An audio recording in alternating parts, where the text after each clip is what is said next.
I'm Joe Flanagan, and what?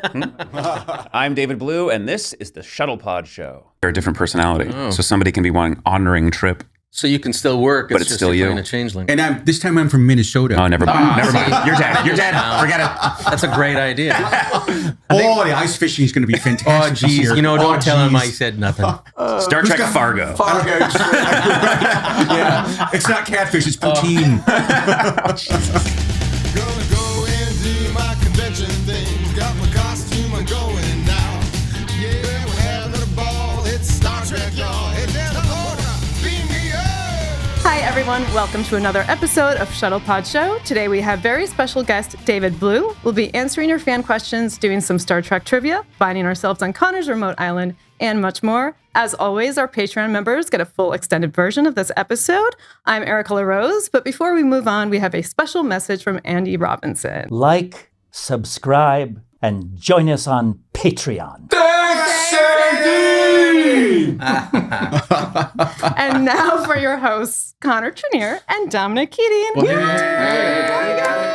Yeah, it's been half a minute. Yeah, many half a Welcome minutes. home. Welcome home. Yeah, we, Dom, well, you packed. I was just cleaning the gun. You packed and ready? Do you have a license for that? Dom's been gallivanting across the pond a bit. And we went to Germany for a convention, and then he gallivanted some more across the pond. And I did a stint in London. yeah. Went with Scrubs. Right, you exhausted? I owe them 2 weeks, and they got it.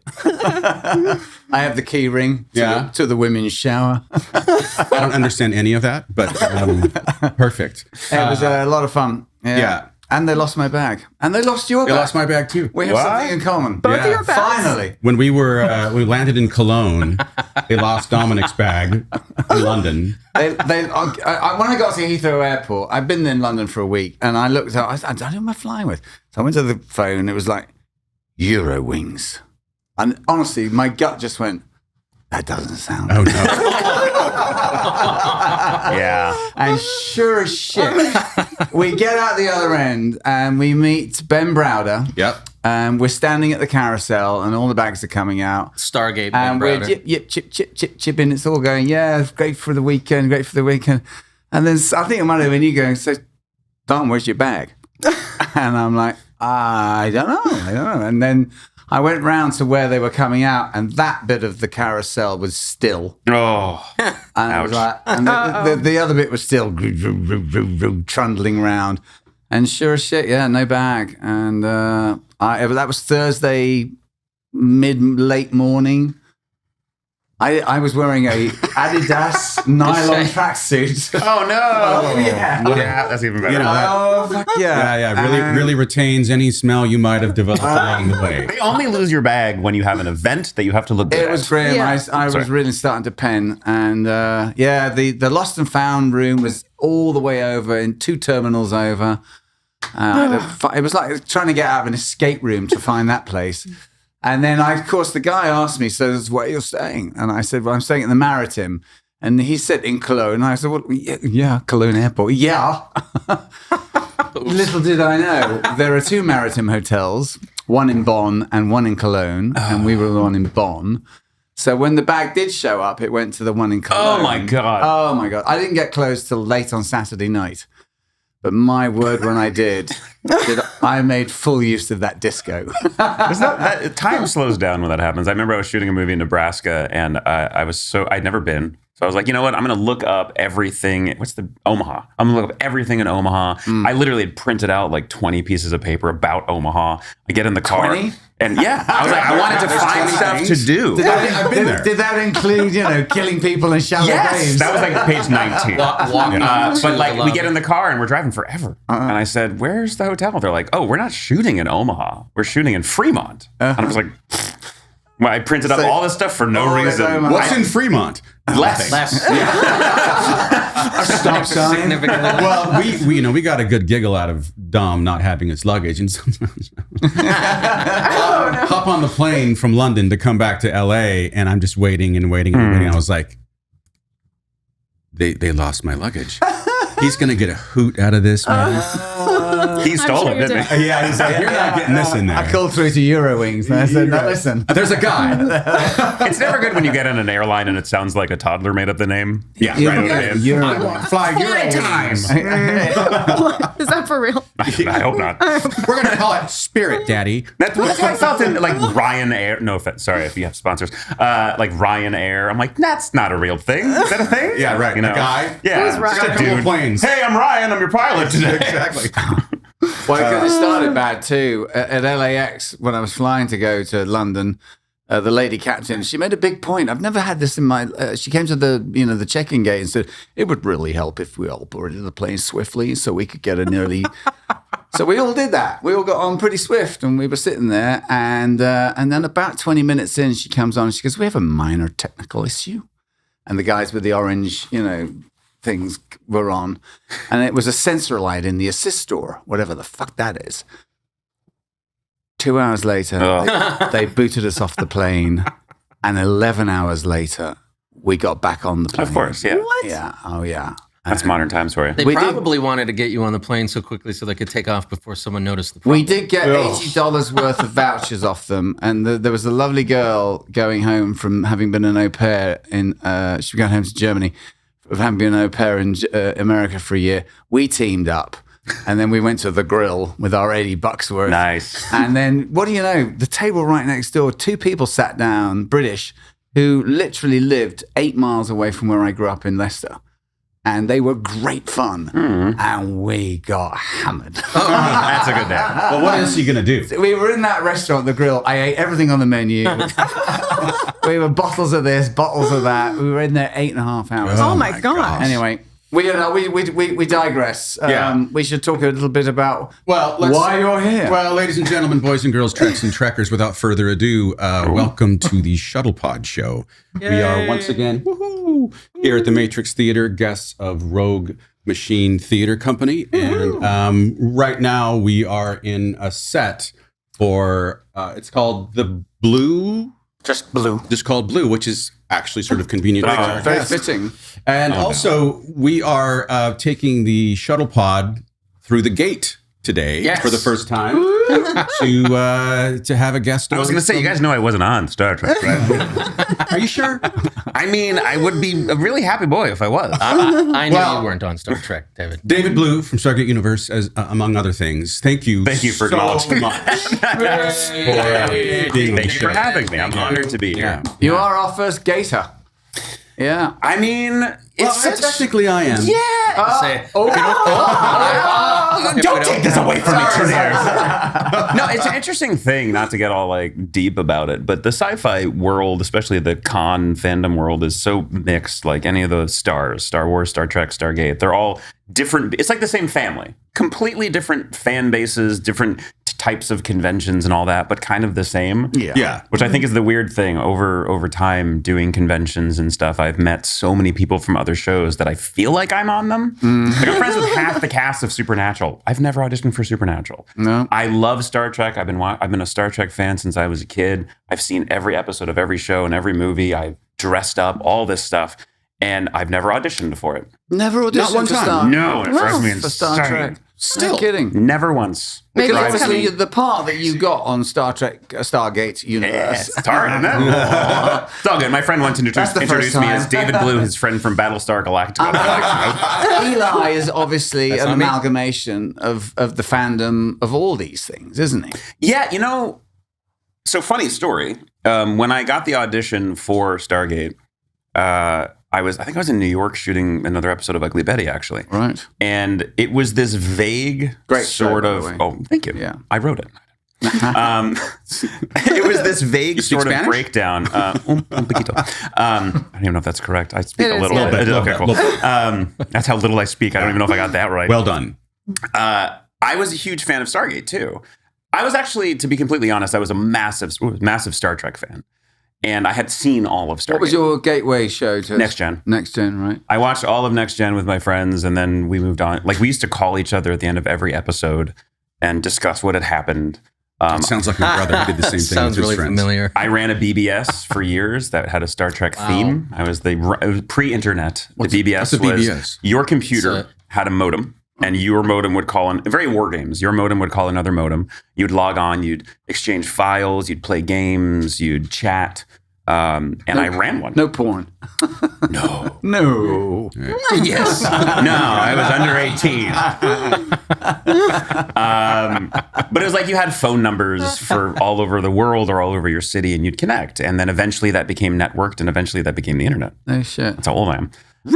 So I ran one that was Star Trek themed. So you were always quite, geeky. Oh, yeah. You know? I had a Star Trek The Next Generation How to Host a Mystery birthday party. Nerd cred. Yes. I dressed as Riker. That's nuts. There he is. there. There he is. My friend made a homemade Guinan outfit. I have a photo of all of us together. It was fantastic. And then one person who didn't dress up at all. You didn't go as Guinan, though, right? No. Okay. Although, you want to hear? I've told this story at cons, but this is still my favorite story from that party. May I? Yeah. How old are you at this time? I was 27. middle school. Yeah, this was yesterday. This last birthday. I think it was middle school. It might have been earlier. But we were all huge fans. Next Gen, just to this day, it just, you know how it is, your intro to it. It just always connected with me. I'll connect it to the Stargate, I promise. But my friend at that party gave me a life-size Jonathan Frakes as Riker cardboard cutout. And That's what you do. That's like you do. amazing. You still got it? And as a joke, we put it in the bathroom in front of the toilet. Yeah. And later on at that party, I went to go pee. Oh, boy. And I was like, Jonathan Frakes was over here and was like peeing next to him.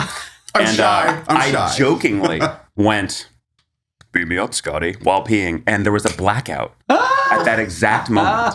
Oh my God. And I had this terrifying thought that I was going to wake up on the transporter pad peeing, penis in hand.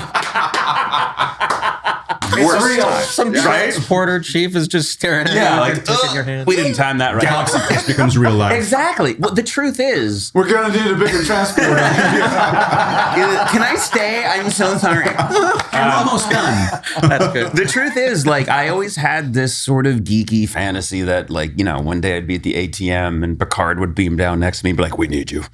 And so when Stargate God, Universe yeah, came yeah, up, yeah. and it was almost, I didn't know this in the audition because the original audition for Eli was actually just repurposed David Hewlett scenes from Atlantis. Really? Well, and we should say real quick, most of our fans are Star Trek fans, and for anyone who's not, Oh, sorry. David played Eli Wallace Yes. on Stargate Universe, which, if you take Star Trek out of the conversation, is personally my favorite show ever made. Aw. Go ahead. Sorry. Well, and you know, I really, having met a lot of nerdy fans and being one myself in some ways, I would say that I doubt there's a Star Trek fan who doesn't know what Stargate is. Whether or not that they watched all of it, who knows? Like, Star Trek is transporters and really advanced technology. Stargate is wormholes and us developing those technologies. or you know? using ancient technology. Yeah, and Star Wars is a prequel where everything's better but worse. And there's a good and a bad. It's just fiction. It's a fiction. Well, it's like, people are like, I'm a Pepsi fan, and but I also drink Coke, and I do like Sprite as well. So, are you trying to say that Sprite is? Yeah. Yes. What's wrong with Pepsi? Sorry, are you guys sponsored by Pepsi? No. Yeah, we're gonna be now. Yeah. Manscaped and Pepsi. Like a really weird. It's a nice lunch. But the audition was vaguely a different character, and I almost turned it down. So what was the Hewlett connection? I don't. The scene was literally, so David Hewlett was in Stargate Atlantis, Right. and he played like a sardonic, sort of sarcastic guy. And the scene to audition for Eli was a very sarcastic guy hitting on Amanda Tapping, on Carter. Uh-huh. And I watched SG1 was my jam. I also watched Atlantis, and I knew it, and I was like, this feels like they're just doing another McKay. And I was like, why would I do another McKay? I can't do better than David Hewlett. So I was about to turn down the audition. He's a good actor, isn't he? Yeah, I he's spent some a great time guy, with him too. at a con in Amsterdam. And what a great He's a very sweet character man. he played. And he's really good at his character is my favorite on the show. Right. You know? No offense. So my favorite regular character on the show. I can hear you. I invited Are you still there? I thought you were just doing the introduction. Remember that guy? Wait, who did you put? But so I actually reached out to a friend at that time, Claudia Black, who we had done a few episodes of, or an episode of this CBS show Moonlight together. Yeah. And and I knew her That's from right. SG1, and I said, like, should I do this? And she kind of convinced me to go for it. And then thankfully, after the first audition, they gave me the sides from the actual script where Eli was a completely different so that was character. just a ruse. It was just a kind of the initial one because they hadn't really released it yet. And what a great character too. I mean, I was talking with Connor and Dominic about this yesterday. How they wrote basically a sci-fi fan. Yeah, and that's kind of the fan base who would watch this show. They plucked one of us out, put us much in like the show. I'm at an ATM and Picard beams down. Yeah. Then you. And it honestly, it gave.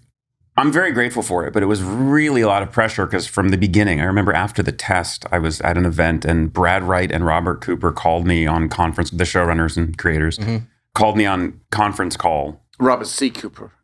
I think you mean.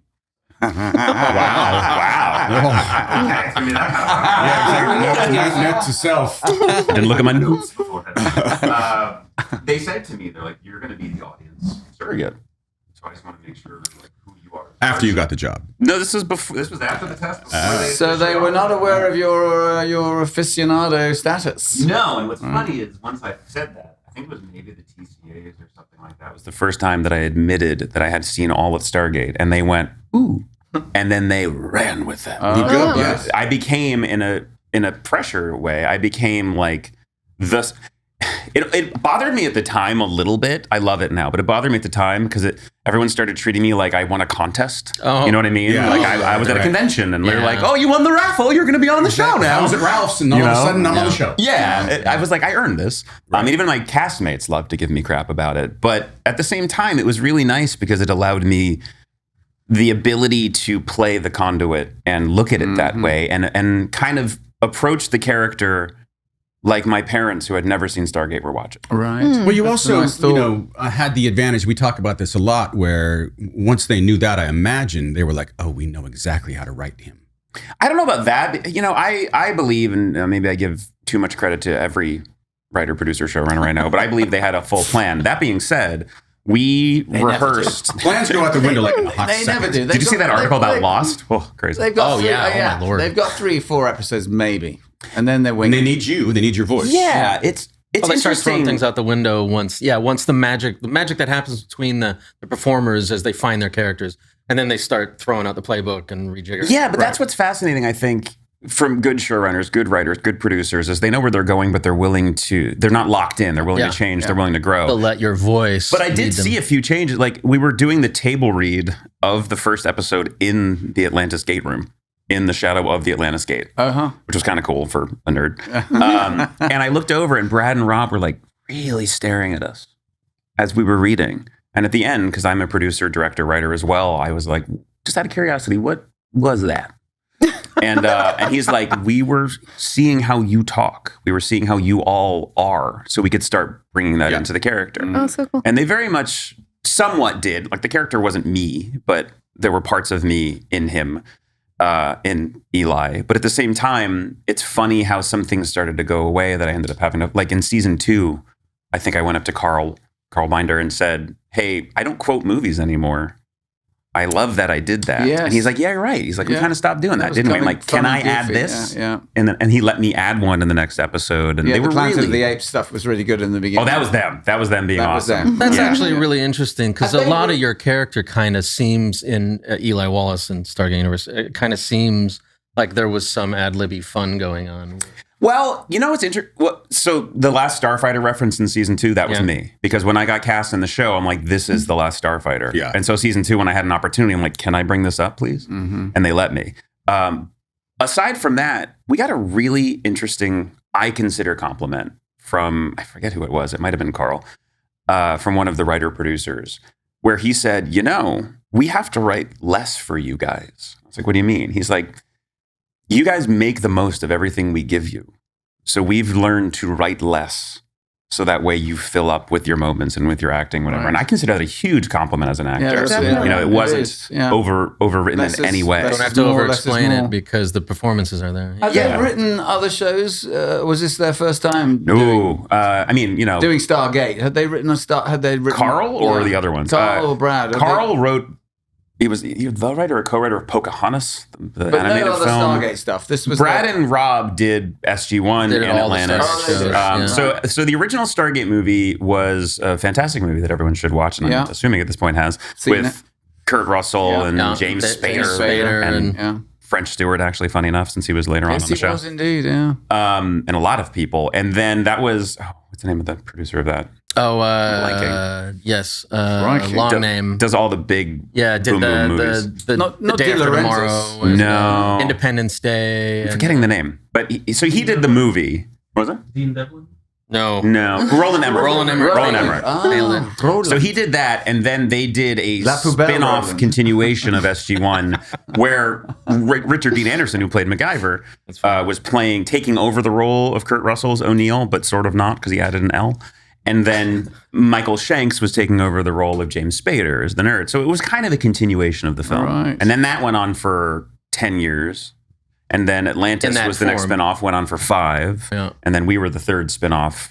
And we were the risky spinoff because whereas the movie was a big budget blockbuster boom boom movie, SG-1 was like a fun romp through space and funny and good Snarky times. sometimes. Yeah, especially because of Richard Dean Anderson, honestly. Yeah, who wanted it? Who wouldn't do it if he couldn't have fun with it? Exactly. He enjoyed that kind of humor. He liked Atlantis. that MacGyver sort of quipishness, Yeah. didn't he? Yeah. That dry. Well, he's from Minnesota, I believe. So Oh, they're that hilarious. explains why he's amazing. Yeah. Those Minnesotans, they're funny. There's Is it a little biasy in here?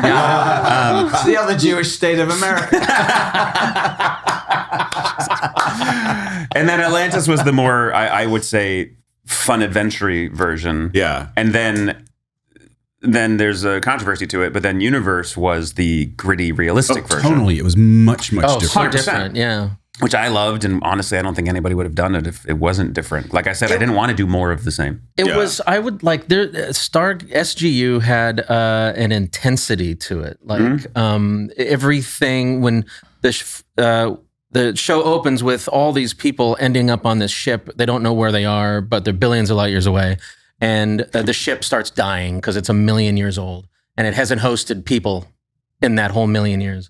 And the intensity, especially in the first half of that first season, where those characters are trying to survive, and every single time the ship stops, they have to figure out what the ship knows they need, and the idea that the ship is getting to know the people who are living on it. You know, over the two I hate seasons. I hope I don't misquote, and I feel bad appropriating other people's statements, but I lean on the more intelligent people. But Brad Wright actually said it best. He said, because I asked him, you have to understand, I love entertainment. I've seen everything. Huge Quantum Leap fan. You know, loved Star Trek. I've watched everything.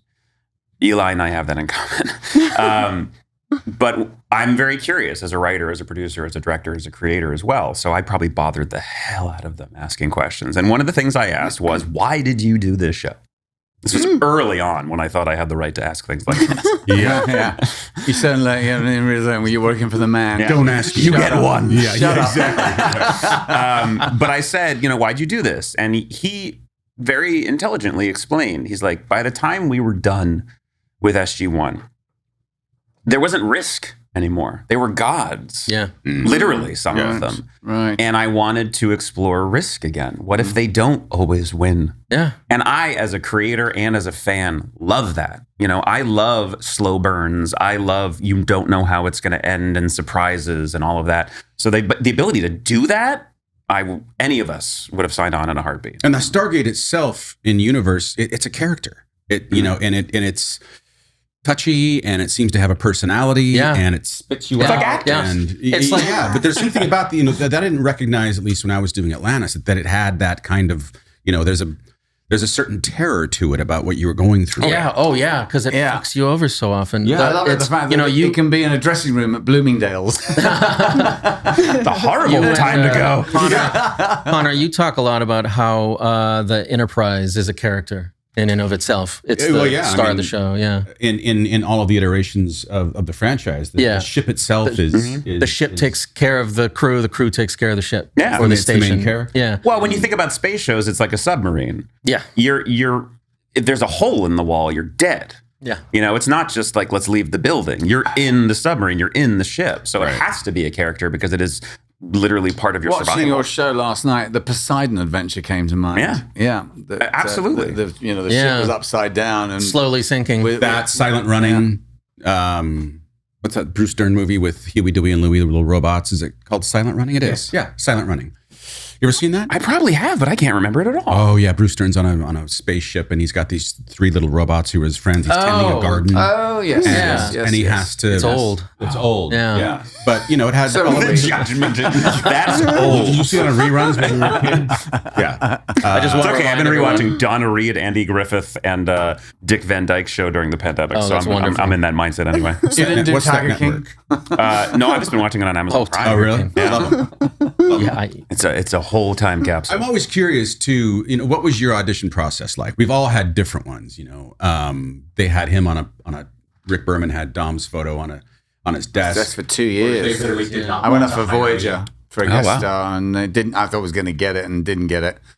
And then I think I told my manager that those motherfuckers ever call again. No. Yeah, just tell him no. And I showed up in my little black dress. So what was yours like? I mean, it was pretty. It's funny. I ran into the casting director yesterday. Who cast it? Paul Weber. I think he did all the Stargates. I think He's at the cast time a couple of things. Yeah. It sounds like a Stargate. crazy thing. It wasn't like this amazing journey. It was just another audition that I got that I almost passed on, and back then we did. Yeah, but being a fan, why would you pass on something even if it seemed derivative? Mostly, not even about derivative. It was because I literally had the thought, I cannot play David Hewlett better than David Hewlett plays David Hewlett. Right. Yeah. So they What's the scuppered you. point? Yeah. They scuppered you on that. And that was really because they didn't want to release script, I guess. Or maybe it wasn't where they wanted it. Yeah, I don't know. Part I never found out. We talk about this a lot. Connor, everyone here auditions or coaches auditions. Mm-hmm. And one of the things we talk about is don't take so seriously the pages that you were given, because they're probably just seeing it's most likely they just want to see the person who walks. Well, it's even worse than that. Funny enough, I don't know the reason they didn't give the actual ones back then, but I coach and teach as well. Right. Is everyone here? You coach acting? Yeah, I coach and teach acting as well. Who else does? Because you said a bunch of other people. I have. Okay.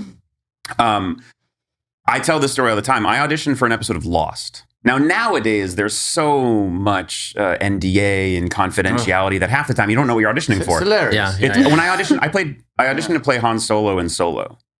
And no shit. But the scene was not in space. It was modern times. It was in an office. In a community center. And had my agent not told me it was Han Solo, I wouldn't have known. Right. And that's almost making the actor's job impossible because you have to know what you're going in with. So what's funny is that's newer.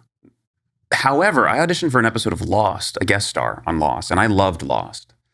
And if you know the show, the scene was my character pisses off Jack, and Jack punches me. And I was like, Jack is chill. How much do you have to be a dick to piss off Jack? So I played it that way. I didn't get the job. And when you okay?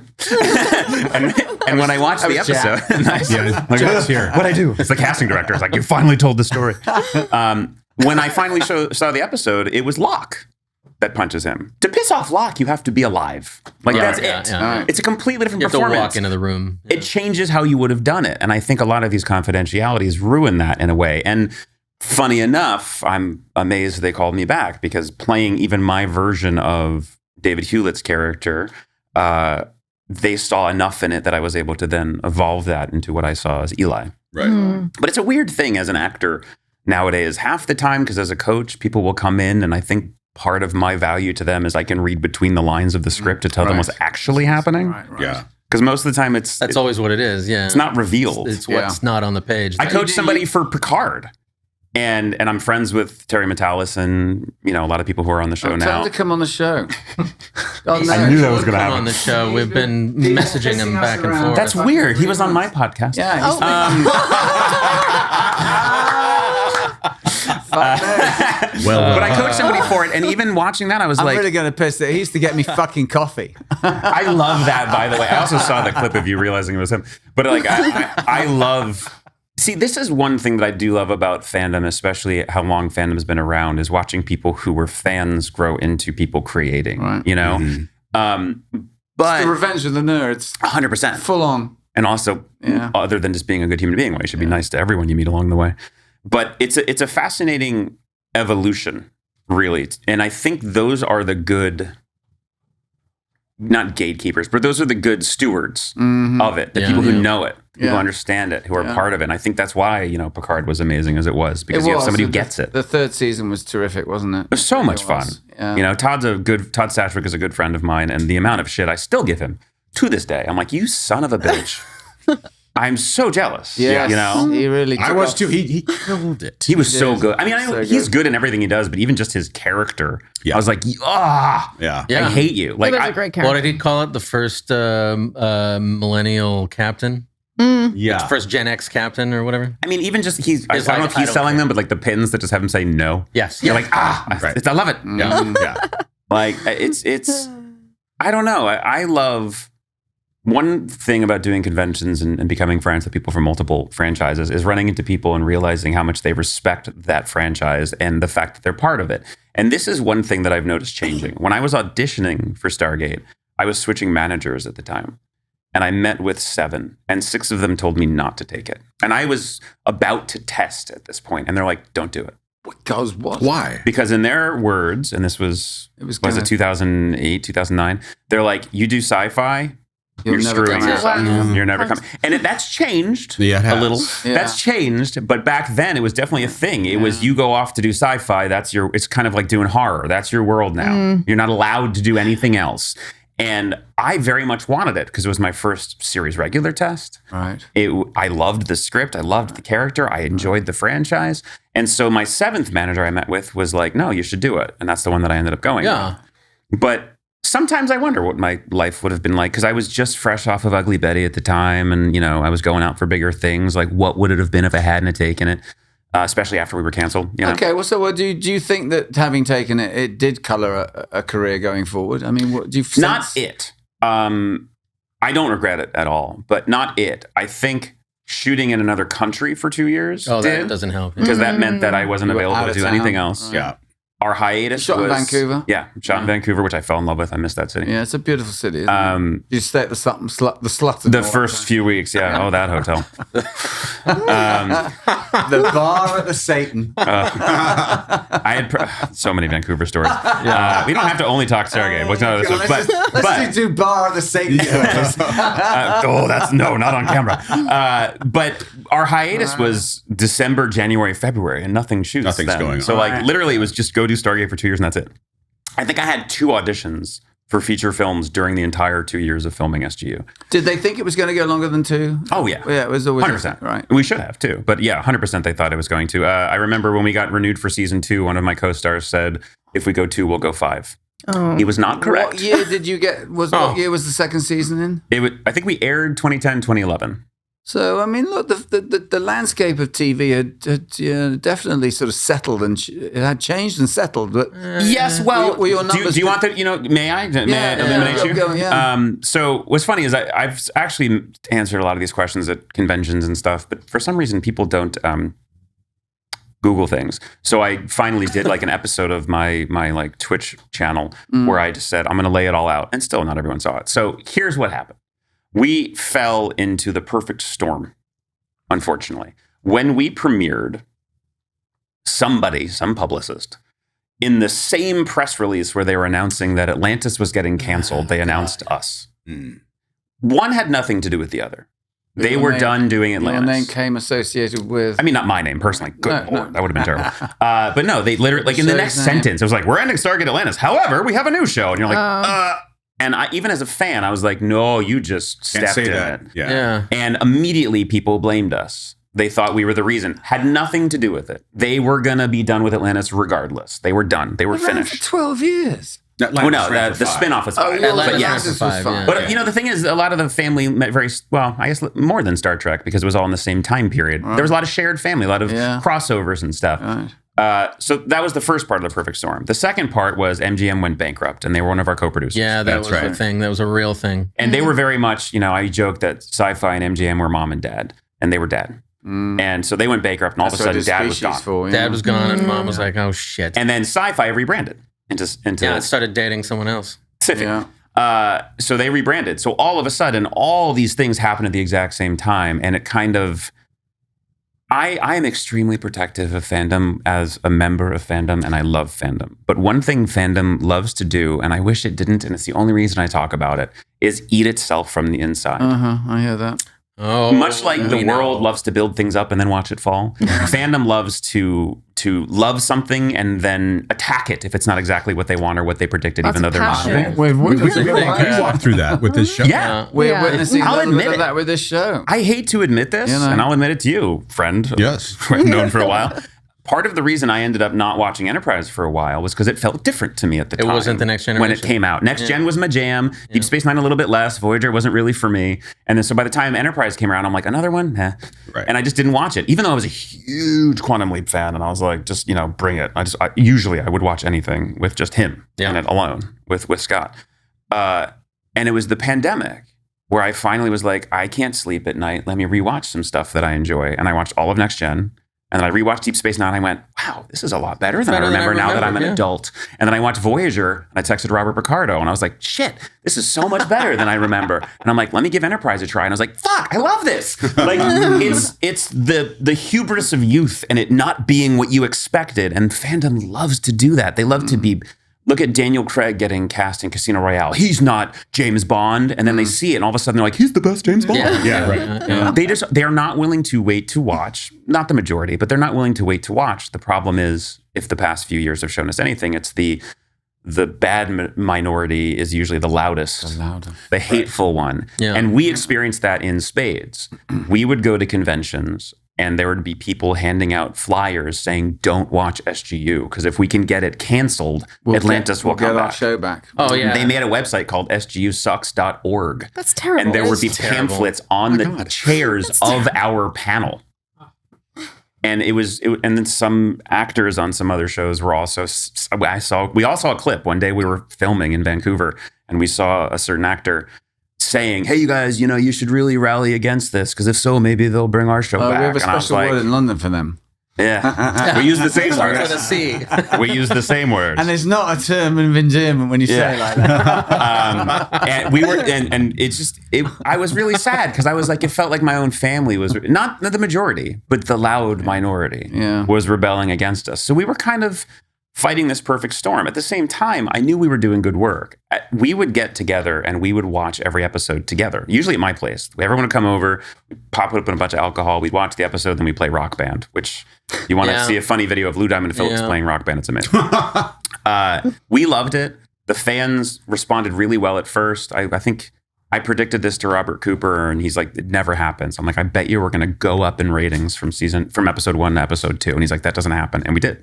Like we did a good show, and I'm to this day proud of it. People who just find It's a good-looking show. it holds up. Show. It's well written. It's intricate. It's intricately written. The special effects are beautiful. It holds up to this day, and I hate to admit it's been over a decade. And you need to not pay to attention to fully appreciate it. Not to step on Star Trek Enterprise, but SGU has the best opening title sequence I've ever seen. Oh, yeah.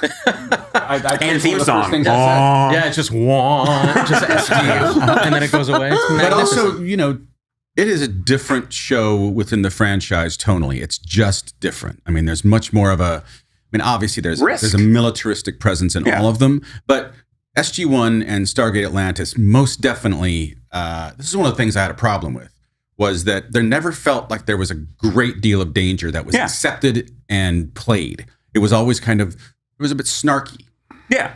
And Like, how are we going to solve it? We will. right, exactly. Yeah. I'm going to run. And not in a making fun of way. Like, that was the enjoyment of the show. Right. Ours was not that. Ours was you might die. And I loved that. And I'll even say this, and this is why I throw back in people's faces anytime they used to. They don't anymore. The truth is, millions of people loved SGU. Millions more have grown to love it since we were canceled. Yeah. So anytime people are like, nobody liked it, I'm like, you can't count. But I'll quote Richard Dean Anderson. When he came on the show, he was so excited. He's like, I cannot wait to do this. He's like, it's different and I get to do something different and more fun and challenging. Yeah. And we had Robert Picardo on, we had French Stewart on, Ben Browder wanted to be on. And I was like, this is the proof. Yeah. It's not that we are competing, we're evolving. Yeah. And I think I love it when shows do that. Picard's a great example. Yeah. I, of course, huge Star Trek fan, of course, gobbled up Picard when it came out. And I was like, you're doing it. It's realistic. There's risk. You don't know what's going to happen. People can die. Yeah. Right. Let alone not to get all heady about entertainment, but it used to be, may I nerd out just for a moment? Please nerd out for us. You have been, David. It used to be presentational. Theater used to be presentational. The Globe Theater, 1,000 people watching somebody like that far away. So everything had to be big. And then sitcoms brought that on. Studio audience, everything's still big, 4 cameras, whatever. And then we moved to single camera. We went a little bit closer. Right, Things British started. cast Yiddish. Things started getting smaller for single cam, and then we started moving into like the Battlestar Galactica type days with shaky cam, as people call it. What is that? That's realistic. Now you're no longer audience. Now you're there with them. You're seeing it in The Office, Parks and Rec, What We Do in the Shadows, Picard, Battlestar, SGU. It's no one's stealing each other's thing. It's audiences want to be augmented reality, virtual reality. They want to be part of it. And I love that. It's much more, I am a member of this. It's real. Yeah, the British Office, that fly on the wall. Exactly. Yeah. And that's just audiences wanting to immerse themselves. I was commenting last night on the shots in your show and how I was like, this is filmed really beautifully. And you really feel like you're in it, like you just said. It's our DP, Ron Schmidt, our DP for the pilot, he did The Shield. Oh, yeah. And so when he came on, he set that tone. And I don't know if it was like this for you on Atlantis or even on Enterprise, actually. Our set was immersive. We had 4 walls. Like, they closed us in, and everything was handheld. Yeah. There were no dollies. That's what we were talking about. So half the time, you didn't know where the cameras were. And as a theater actor, that was amazing. That's You're sitting here, and the gate is, this huge gate is actually spinning, and the doors light up and blink, and the monitors actually are touch screens. They're not allowed to touch because they can't afford it. But you're acting with somebody. You don't know if you're on camera or not. And that is the actor's dream. It was a 2-story set, the Gate Room. I loved it. That's amazing. Same set that they used for Atlantis, the main control center? No. The rehearsal was in the Atlantis Gate. We had our whole own thing. Sadly, when we were canceled, I went back to get all my stuff out of storage, and I was like, I wonder what the soundstage looks like. And walking in and seeing it completely barren, and how small it felt. Yeah. Because they built our ship like a transformer. Every room turned into 3 rooms, but it was all like on hydraulics. Yeah. Like they would pull the apple core down from the wall and they would flip a few things, and all of a sudden it was a whole other room. So, our bridge was one thing, and it was the same as the stasis room. The gate room was also a storage room. My bedroom was also something else. I hated my bedroom. But shooting in the round like that, I mean, the balletic nature of the blocking must have been very interesting. It was, and it was, as a theater guy, it was a dream. Right. It was so much fun. There was a moment, and this is such a nerdy thing to say, but there was a moment in season 1 where Eli, my character, is arguing with Robert Carlyle's character, Rush, over something. And the gate is closing. When it closed, like steam would come out, and everyone's moving around, and it was very like a choreography. And I remember at one point we're like yelling back and forth, and I just got into it. Then I hear cut. I'm like, what do you mean fucking cut? Oh shit, I'm acting. Oh God. Like I forgot. I'm feeling it right now. It just felt, I've never experienced that in my life. It just felt real. Yeah. And that's what because of how it is, isn't it? It's amazing. Yeah. It's as actors, like it's a high. You're chasing that feeling of truth. But I'm in the moment. It happens so much on that show, and I loved every moment of it. I don't watch anything I'm on because I hate this. Bit like that myself. Yeah. But every time I date somebody new, they're always like, I've never seen the show. We should watch it. So I end up having to see it. And it holds up every time. And it holds up. And they're like, wow, you're really good. No, but it holds up. It does. There's a lot of things I've been in that I'm like, you don't need to watch that. Now I'm like, ooh, it doesn't hold up. SGU any day of the week holds up. As you guys should feel about Enterprise. I agree. Although I think I texted you when I was watching, and I'm like, do I need to see you in the shower this much? Yeah. The answer is yes. I'm like in bed watching the shower every night. Contract. Get out of Jolene's way. You're shadowing her. How did you get into acting? I've been acting since I was in the 2nd grade. Oh, wow. Yeah. I played a rat in the Nutcracker. By played, I mean I ran from one side of a stage to the other, and that was it. No, I've just been doing it my whole life. Did you fuck it up? Probably. I can't imagine I did good. It's just something I always did for fun. Oh, cool. And then... was anyone else in the family, Ish. My parents, I think they met doing chorus in high school. Right. And my middle brother, I remember seeing him in plays and wanting to do it more. But for me, it was always just a hobby until college came around, and I was actually supposed to go to school for computer science, and the very last minute went, wait, can I make a living as an actor? And so I decided to prove, no, you cannot. How do you feel about that now? I have statements I would go back in time and say. Did your brother stay with it? No, he does computer computers. science? He actually does computers, funny enough. But to be fair, so I'm from New York originally. And then I grew up in New York and Florida. And back then... alone is kind of... What Jewish kid doesn't? I look it, but I'm actually not a practicing Jew. No, I'm not. But not there's anything wrong with that. No. World. Jesus. But TV film was never a real thing back then. When you live, especially in Florida, but when you're just like going to school for theater, like no one from Florida goes and does TV and film. So like I went to school for acting and for theater. And it wasn't really until after college I thought I'd move out to LA, having never been, and give it a try. And then I've lived here ever since. You came out here right after college? A year later, I did a few non-union tours of musicals and apprenticeship at Actors Theater of Louisville. And then That's right. after bartending for 6 months, went, what am I doing? Moved out here and bartended out here. You sing a bit too then? And, I do. Yeah, I sing. I play guitar, piano. I used to dance. God bless. What's the woman's name who ran and acted at Actors Theater of Louisville? Well, there was John Jory, who was the head of it for a There's while. a woman who you mentioned in your Wikipedia. Hubbard? Yes. Oh, Jennifer Hubbard. She taught. Jennifer She Hubbard. taught there. I worked with her. Did you really? We did Suddenly last summer together, and this was in it must be 1995. I wasn't alive yet. I'm just kidding. You didn't have dreams yet of the theater. No, That's amazing. Have you told me this before? No, I did because I just discovered this on insane. your Wikipedia, and yeah, she came out and did that play, and she had just become like vested at Actors Theater of Louisville. Well, when I went there, they were just switching over the artistic directorship, I guess, of it. She was kind of in charge of our apprentice company. So she taught us every day. She taught us Suzuki and viewpoints and all these things. She I loved. saw that Suzuki movement. It's a fun acting style, I've isn't never it? done that. Well, I don't know. Oh, it's amazing. Yeah. It's great. I mean, I love Is it Shakespeare. all that staccato? Very much. Yeah, It's right. poses while you're Right. reciting Shakespeare. Stomping on the ground and walking across the room. There's, I call it the severed. An enterprise. I call it the severed head exercise, where like you're walking across the room in that very smooth style, and Right. you're holding something. While you're reciting some Shakespearean And monologue. I was thinking I was always holding a severed head. Yeah, you know what's weird is coming from, because I was trained, I love my theater program. It really helped us out. It was a conservatory.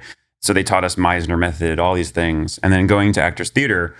What is the other one? Viewpoints or something? Viewpoints is a style, I'm going to be lambasted for this. I forget who created it. It's on the tip of my tongue. I'm too old. It's essentially a great style for TV and film production, let alone actors. It's about setting a scene. Like if one person's standing, the other one should be sitting and whatever. So you just kind of learn to change power dynamics and whatever. Master and slavish and Sort of, more so Balancing just the stage setting itself. setting the frame. yeah, right. You yeah, know. sure. Gates was talking about that. It Yeah, might have been some of the same. Yeah, I quite agree. techniques. And it comes naturally to those of us that it comes naturally to. Yeah, like you don't want to have a scene where Yeah. 4 people are sitting. Yeah. Because that's just boring, just visually to look at. But that's the interesting thing. If Even he's going to be peeling an orange, I'm going to be cleaning a gun. you're just slowly doing a power struggle. Right. Oh yeah, I'm going to be polishing this bomb. And you have no lines. Somebody else is talking, and you're like, One of my professors who sadly passed away during the pandemic, he had a great story of one of his professors where the student was like, I can take attention in any scene. And he's like, yeah? He's like, yeah, I'm so good. I will always capture everyone's attention in the audience. He's like, okay, why don't you do your monologue? He does the monologue. And while he's doing the monologue, the professor just walks up behind him on a table and he takes like a Coke can and he just puts it like right on the I edge. don't know. And then he walks off. Yeah. And everyone's just watching Staring the at Coke the- can. yeah. Coke Where do you can. know that Love story from? It was Bette Davis. You heard it wasn't too? I heard it too. Yeah, Okay, it was Bette Davis. not- Why should it be like an urban not legend Eva and no one Legale. ever did it? It is an urban legend. It was what is her Bette name? Davis, It's not isn't Betty it? Davis. It was Faye Dunaway. no. It was earlier than that. And God.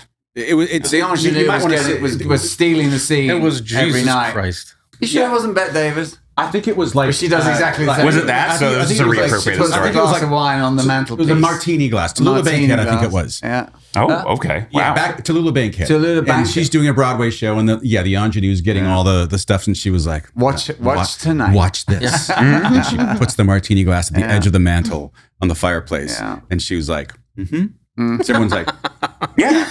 Transfixed. what's going to happen? Honestly, not to get weirdly insider baseball about it, but as an acting teacher, as a coach, when I help people with self-tapes, that's what I'm telling them. I'm like, do you need to have the best lighting? Self-tapes suck. Let's just admit that. But do you need to have the best lighting, the best sound, the best whatever? No, but it's about removing the distraction so that when they're watching, they're only watching your acting. If you have a shitty reader, I'm like, what did that person just say? And now I'm not listening to your line delivery anymore. Yeah. You know, it's as simple as that. It's about focus. It's about attention, and not that we have it anymore with phones. But it's also, I'm going to circling back to what you said earlier, it's about knowing what they want to see in the scene to cast you in that part. Yeah, And you get more and more versed and orchestrated in knowing what it is.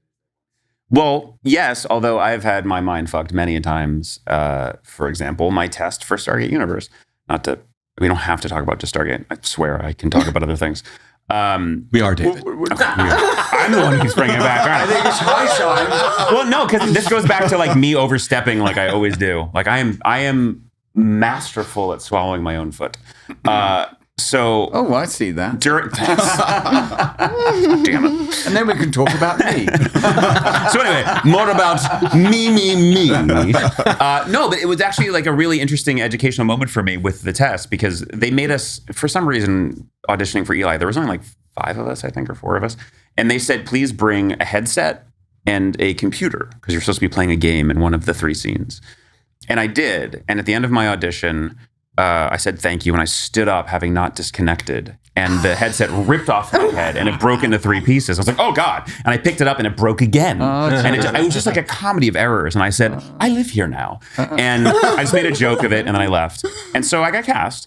And episode like 5, I went up to Brad Wright, our showrunner creator, and I was like, "Hey, as an acting teacher and also as a writer, and just, I love to learn.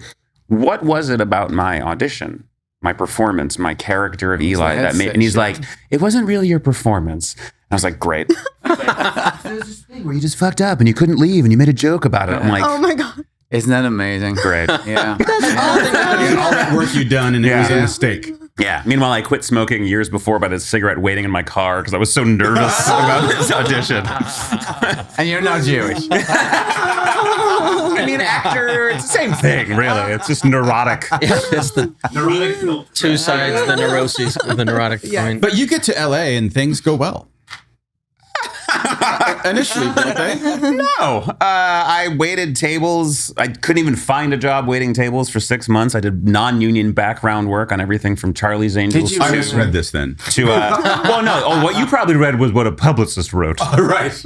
which is wonderful. No, it took me a while. Look, I was non-union background on a lot of stuff. It took me a while to get into the union. I waited tables. I bartended. What'd I you did get Taft-Hartley on and everything? a commercial Yeah, that never aired for ABC Nightly News with Peter Jennings. God bless. One of the best ways to get Taft-Hartley, Right? frankly. Yeah. I did a lot of commercial work, but I think probably what that press release is touching on is I went from co-star to guest star to recurring guest star to series regular in 2 years. Right. So I didn't work for you years, really but came. then You bam. really came. Then you were through the overnight. ranks. Yeah, overnight. Eva Longoria once said, she's like, I'm an overnight success. Haven't been working for 10 years. Yeah. Oh, shit. But in a weird way, it was a blessing and a curse because a lot of the industry, because I moved here and I was not in shape, but I was not the round shape. I've yo-yoed my entire life. But at that time, I was just average looking dude. And I was auditioning all the time. I would play random things like Sweet Life of Zach and Cody and Veronica Mars co-star and what have you. And then I was up for Ugly Betty and they said, we love you. You are one of our favorites, but you're too thin. Callbacks are in a month. Shut the door, really? Wow. So I was like, okay, I'm going to stop going to the gym and I'm just going to, get to eat more. Donut stop. Oh, Burger King and Del Taco, I think at the time. Pies. No, I Mostly just wanna Burger make King, a lot of Burger King. And then a month later, after the callback, they said, "You're still one of our favorites, but you're still too skinny." The chemistry reads in 3 weeks, and I was like, "Okay." And so I put on a lot of weight, and I booked it. Move from right. How heavy did they want you to be for that? They didn't say, but when I booked the job, I had gained quite a bit. I ended up Were you 200 pounds by the time you went in there? more.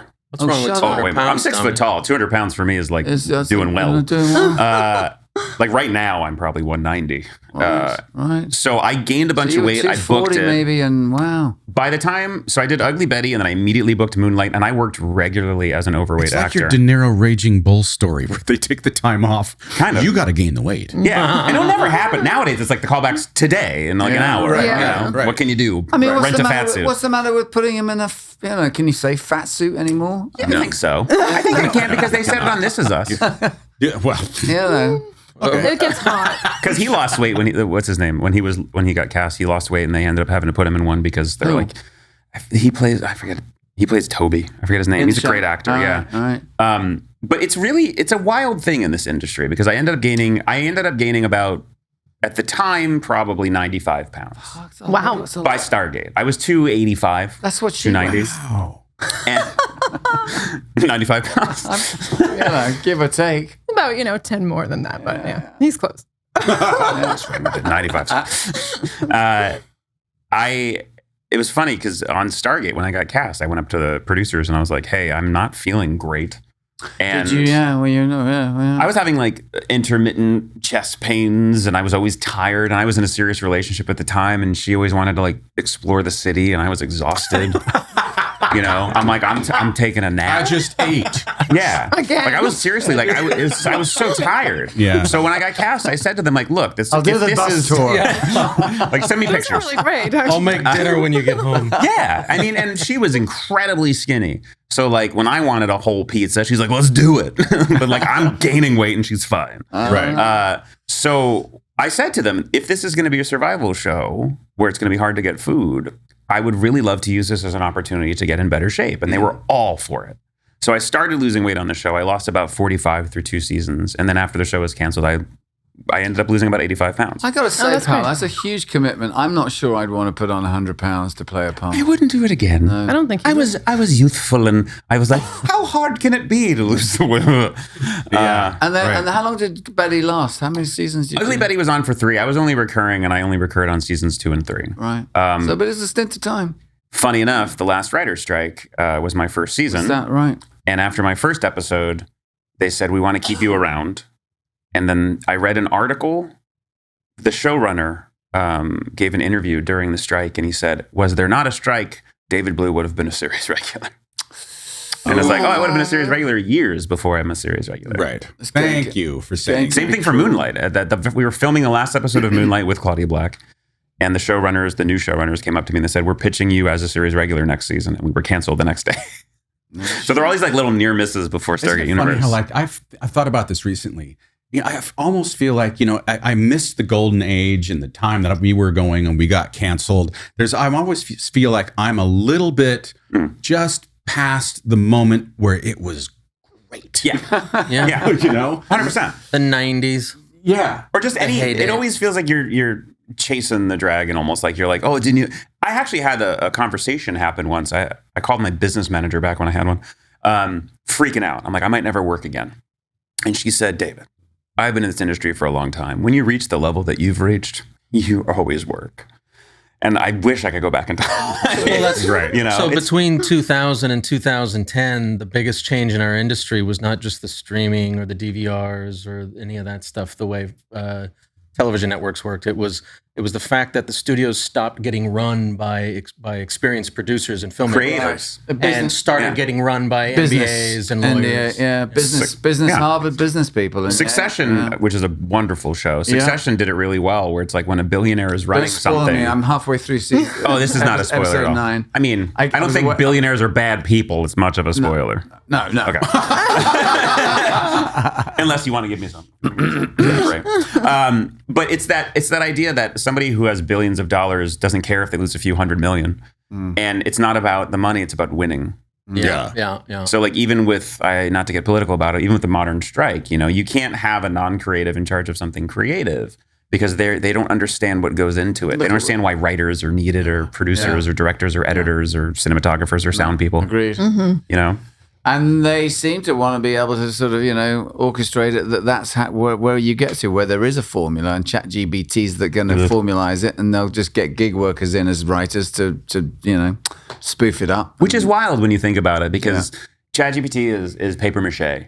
You need the newspaper to paper mache, and it's not new. It's just, actually, that's a bad example. It's just cut and paste serial killer. Cut and paste. And at that point, think about it. You guys have all been around and watched stuff a lot. How many times do you predict what's about to happen in a show or a movie? Yeah. All the time. Invariably. Yeah. What about if it's literally just regurgitated stuff? Yeah. You're going to hate it. You need creativity. My favorite shows are Breaking Bad, Succession, Dark on Netflix, which is amazing. New, interesting stuff. Queen's Gambit. Yeah. Did you watch The Crown? I did until this last season. I haven't watched it. Oh, watch this last season. Is it really good? It's one of the best. You don't watch it? Nah, I tried. What do you watch? Oh gosh, let's see. Dick Van Dyke. Succession, obviously. I watched Ted Lasso, third season. Have you finished? I haven't seen the new season. Okay, I'm just going to say It's not as good, Ted apparently. Lasso is the first two it's a seasons. feel good thing, and then it gets so precious in the third season. That's my feeling. In a good way or a bad way? And an over the top. Good. You set that bar low, so maybe I'll enjoy it. No, good. There's nothing worse than someone's like, it's the best thing I've ever seen. You're like, nah. I love beef. Oh, it's so good. But depressing. I haven't got to it yet. Is it uncomfortable? Yes. Oh yeah. Yes, I just can't do uncomfortable right now. This is, so do you ever read the graphic novel Watchmen? Yeah. One thing I love in it is when Ozymandias talks about how you can tell what's happening in the world by what they're watching, what's popular. If comedy's popular, the world's not doing well. If it's dramatic, if everyone's watching drama, then we're doing good. And I have never been this way until the past 4 years. I have a hard time watching things like Beef, like even Curb. Black Mirror. Yeah, it's like I'm already depressed. Well, it's the reason I really enjoyed Ted Lasso, because we've had so much, dystopian shows and it was just a negative breath things. of fresh air. Breath of fresh air, and Yeah. I don't know why it seems to be all with soccer, football, but even Because it is live. Who's your team? Leicester City. Oh, I should have predicted that. Unfortunately. But we just got relegated this season. you've got seemingly the sports I need another shows. Welcome to Wrexham. It's a feel good thing. Yeah. What was the I call Queer Eye Wonderland and Prozac. Sunderland. Yeah, Sunderland, and Wonderland. fantastic. But I dole out my episodes of Queer Eye. I watch one a week because I need the uplifting moment. It really is. This is what I love about entertainment. It is catharsis, or it is distraction. Mm-hmm. And this is going to sound so hoity-toity bullshit, but I, for the longest time, felt selfish wanting to be successful as an actor because I enjoy it. You know what I mean? Why did you feel selfish about Because that? it's like, it's for me. I enjoy it. And it wasn't until really well into my TV film career that I honestly doing conventions where I would meet a fan who would say, your show prevented my suicide. Yep. Or, you got me through being in the hospital. And here's the talked funny about this thing. extensively. It's funny. I have a very rare genetic disorder, and I was in and out of the hospital for 2 years. You were. In middle school. And one of my favorite shows, my mom would tape and bring it to the hospital, and that was Quantum Leap. Oh, shit. It helped me while I was in the hospital. So I understand that. Yes. And so that feeling that it is our way, in addition to enjoying it, because it's fun, mostly, it also is our way of affecting the world or changing it. Look at Star Trek. Cell phones exist because of Star Trek. They're looking into transporters so far. They can only do light beams, but because of transporters in Star Trek, but it's a noble career. It's a noble thing to want to follow that acting bone in your body, because it's not an easy path. No, it's a very, very, very difficult path. You take a lot of knocks, a lot of slings and arrows. Yeah, great show. I think you're either a storyteller or you're not. Yeah, I think, and some can learn. And they some get careers out of that. I will say that in our industry, specifically TV and film, that's part of the current problem that maybe will get fixed, maybe will not, is I love the storytellers. I love the people who respect it. And this is one thing that I will say about almost 85% of the people I've met at conventions from other shows. Supernatural, Stargate, Star Trek, Lord of the Rings, Doctor Who, Guardians of the Galaxy. 85% of the people are really cool, really appreciative of being there, love the fans and say thank you. Mm-hmm. And then the problem is, and this is true on set, there's like 10 to 15 where it's like clock in, clock out, where's my paycheck? You know, or they don't respect the people. And if we could, in our world and in our industry, just push those people aside, because it's fun. That's what I love about what we do. It's fun doing it. It's fun watching it. And it can change the world. Who can say that about what they do for a living? We also are quite lucky in the fact that we do have access, having been on these different franchises, that we're so fortunate that we get to engage with fans at conventions who say things like how we've impacted their lives. And you know, I feel a great pride and a responsibility to them, even having been off the show for God knows how long it's been. But you know, that it's a group of people, and there's something about sci-fi that gathers them all together. It's a special glue. It is special, yeah. It is. I don't know if it comes from this, but it used to be, because, you know, I'm old enough to remember when being a nerd was a bad thing. When it was stuck in the basement. Oh, I mean, part of the reason that my best friends were my best friends in middle school and high school is because we loved Star Trek and we loved video games and we loved comic books. So we talked to each other so nobody beat us up. Yeah. And we would talk about it because it was our language, our way of talking. Right. And it's not really that as much anymore, because now it's like cool to be a nerd. However, that glue still exists. The idea that you get me. Oh, you like this? Then we have a common language. Yeah. And that's also why we're friends, man, because you respect it. You know, you're not at the convention going, you know, like, thanks, where's my paycheck? Right. You're there going, thanks for the paycheck. This is a lot of fun. Like, and I love being here. And it's funny enough, I had never wanted to do a convention. Having been to one. I went to a Star Trek convention. As a punter. When I was, I love your language. We're going to hang out more. I'm going to start talking like you and I'm going to get punched so much. Don't be a I can't get away with it. Yeah. If I say it, I'm going to jail. Right. I'm canceled. That's getting tripled. But if I'm near you and you say it, I can laugh. It's like Robert Carlyle. I think it was middle school. I went to a convention because there was one in my small little town, and entered a raffle to win a Star Trek car that had like a dilithium crystal gear shift. It was amazing. The best. It was amazing. I got Armin Shimmerman and Max Grodenchek and John Delancey and Marina Sirtis's autographs, which I still have to this day. Wow.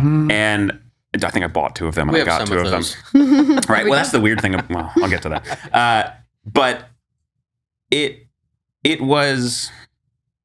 meant so much to me that when I was finally on a sci-fi show, I didn't know if I wanted to do a convention. I felt like I was taking advantage of the fans. I felt like I was trying to take their money. Did you? I felt like I was trying to get like very soap dish. I needed the adoration. I wanted the applause. And I actually reached out to one of the main cast from Stargate SG-1 and now prolific director of a million things, Amanda Tapping, who luckily I had become friends with.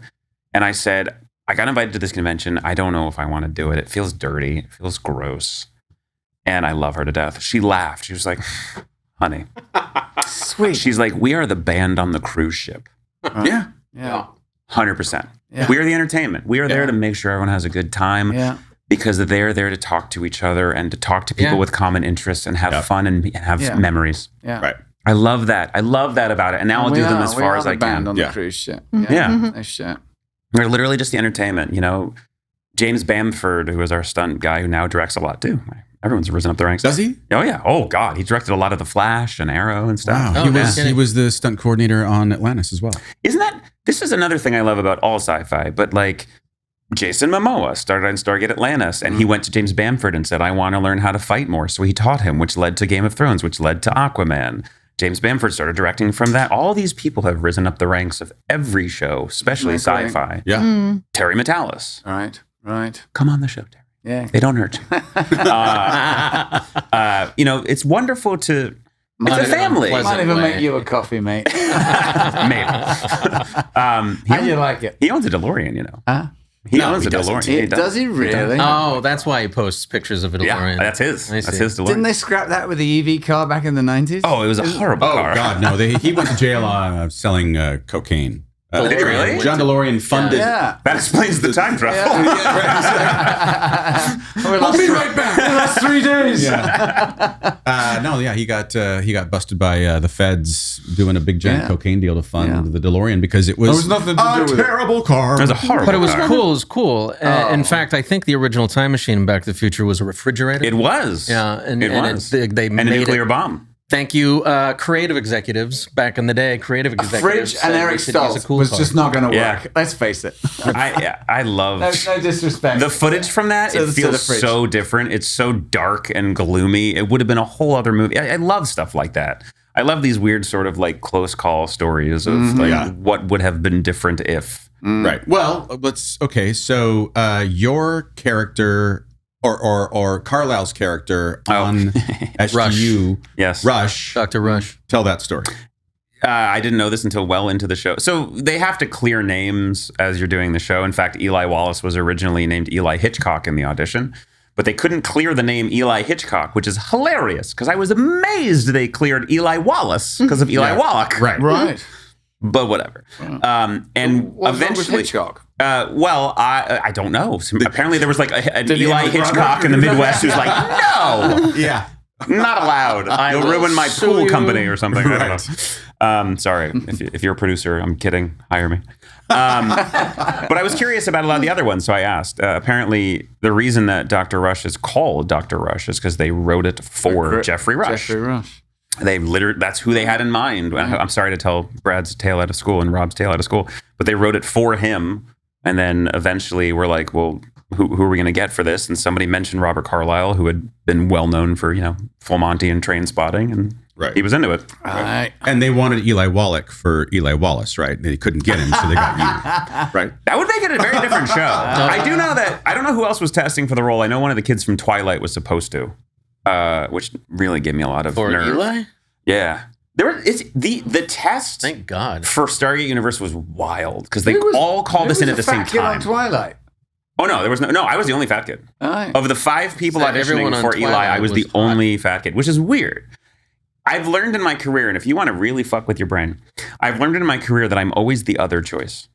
I'm always the fat guy when everyone else is skinny. I'm always the skinny guy when everyone else is fat. I'm always the tall guy when So and I'll tell you this drives me much nuts. then, David, it's the performance that shines through that gets you the gig. Oh, can you write that down Yeah, and I just- sign it and send it to everyone? Thank you. But the test was wild because they called us everyone, every role.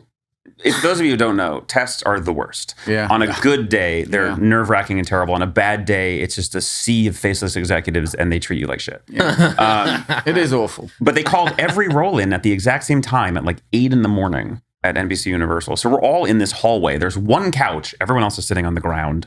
And it was like, who's You got who? a couch. No, not even. I was like next to it, I think. Too much of a gentleman, sir. There were very beauuful women there. There's really not enough room for you skinny, good-looking boys Yeah. here. Trust me. I'm the fat guy. I'm like, oh, get out of the way. But like everyone, it was a who's who of actors. There was somebody from Heroes. Roger Right. Cross was there Yeah, there's always testing for faces, Young. yeah. It was nuts. And I had never really tested before, so it was wild. And I remember they called in the people for Young, Roger Cross, Louis Freire, and a bunch of other people that I don't know. And they called them in like 5 times over and over and over again. They bring them back out, call them back in. At the test. Yeah. So we're all just sitting here. We don't know who's next. We don't know what's going on. Everyone's nervous. And then they called in the Elis, and we all went once, and they sent us home. And all of us were like, well, we fucked up. They're going to offer it to It's someone crazy else. because it's such a large role in the show. No, I didn't know that at the time. So when the word came back, did it come back in straight away? It was a month. No, it was 2 weeks. 2 weeks. 2 weeks. away. And then we didn't announce it for Did you 2 forget months. about it and just like, well, No, at the time. far from it. No, yeah. The funny thing is, going back to this sort of, sorry if I'm ruining the mystique of what you guys want to live in, but this idea that wore off a long time ago. there's that whole, there's this thing, especially outside of LA, where if you've been on one episode of a TV show, you live in a mansion, Oh, yeah. And it's not true, never been true. And don't get me wrong, actors can't get paid well, but also it might be your one job in a year or 6 months is part of why 6 the strikes years. are happening, Yeah. When I was on Ugly Betty and on Moonlight, I was still bartending All right. because I was just a recurring guest star. I think I Right. did 7 episodes of Ugly Betty and I did like 5 of Moonlight. That's not enough to pay anything. Right. So like the month leading up to my test for SGU, I think at a very low point, I had just borrowed rent money from my live-in girlfriend. I hated myself for it. So in a way, yeah, I was still thinking about it because I was like, this is a life-changing job, you know? But at the same time... It's daunting, that, isn't it, when you sign that contract? Did it? Yeah. When you go in for the final test. Yeah, because in the worst twist, they make, and for those of you who don't know, they make you sign your deal before your audition. Yeah. And so I know a lot of actors who have their lawyers like cover up the amounts so they don't have to look at them before the audition. But I remember another pilot I tested for, like I'm next to Scott Wolf and we're like signing and I'm like, your quote is so much bigger than mine. You know, it's terrible. All you want to think about is the performance. Yeah. It's nerve-wracking enough. And then you get another actor, you know, there was always in the English gang, I used to call it the one-legged Asian race. They knew they wanted a one-legged Asian. They didn't know how old he was, how tall he was. All Brits, all the Brit actors. We'd all show We knew a type. That's where, we were type. And there was always one or two that would just try and mind game you. Oh, in the room? In the waiting room. Yeah. And I was I also quite terse with them. I don't know what it is about me. I'm very John Locke in that way. I love it when people are like, it's not going to work for you. I'm like, thank you for that. Now watch. Yeah. And the number of times, my first guest star, I auditioned and they said, you have a callback in 30 minutes in the other room.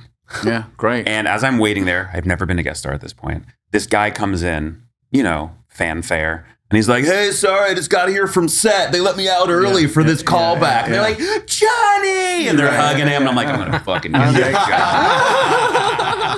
And I did. Yeah. But it's that kind of, it's that BS. Yeah. But the truth is, Totally. I mean, you know, I try to think of this as a teacher and as a coach, which means, of course, I'm a complete hypocrite as an actor myself. But it's such a subjective thing. You never know if you look like their ex. Yeah. And they're going to hate you. You never know if you did the right, especially these days, did you guess the right thing? Or they saw an actor on something 3 years ago and they go, that's the kind of guy. Yeah. And they just can't get that image out of them. But you've got 5 minutes to play the part. Yeah. Whether or not you get it's not up to you. Yeah. And even those days are gone a bit now. I mean, do they still test once you've gone on? They just cast off tape now. They tape test a lot nowadays. Test, Like Zooms and... The Zooms But are are you terrible. ever going to go into the room with, 5 other people and, Oh, it's even worse. I mean, look, I'm not going to blame... This is nothing against them. I recently did a guest star and the audition was a self-tape. And then the callback was a Zoom callback with producers. Right. So, first of all... Singly. Yeah. Well, no. The self-tape's terrible enough. Because I'll tell you, do you guys write and produce as well? Not really. I've done both. Okay. Okay, so you'll get this. I do, and one thing I've learned that I tell everybody is self-tapes are the worst. Because I did a pilot I produced at the beginning of the pandemic, and we had self-tapes.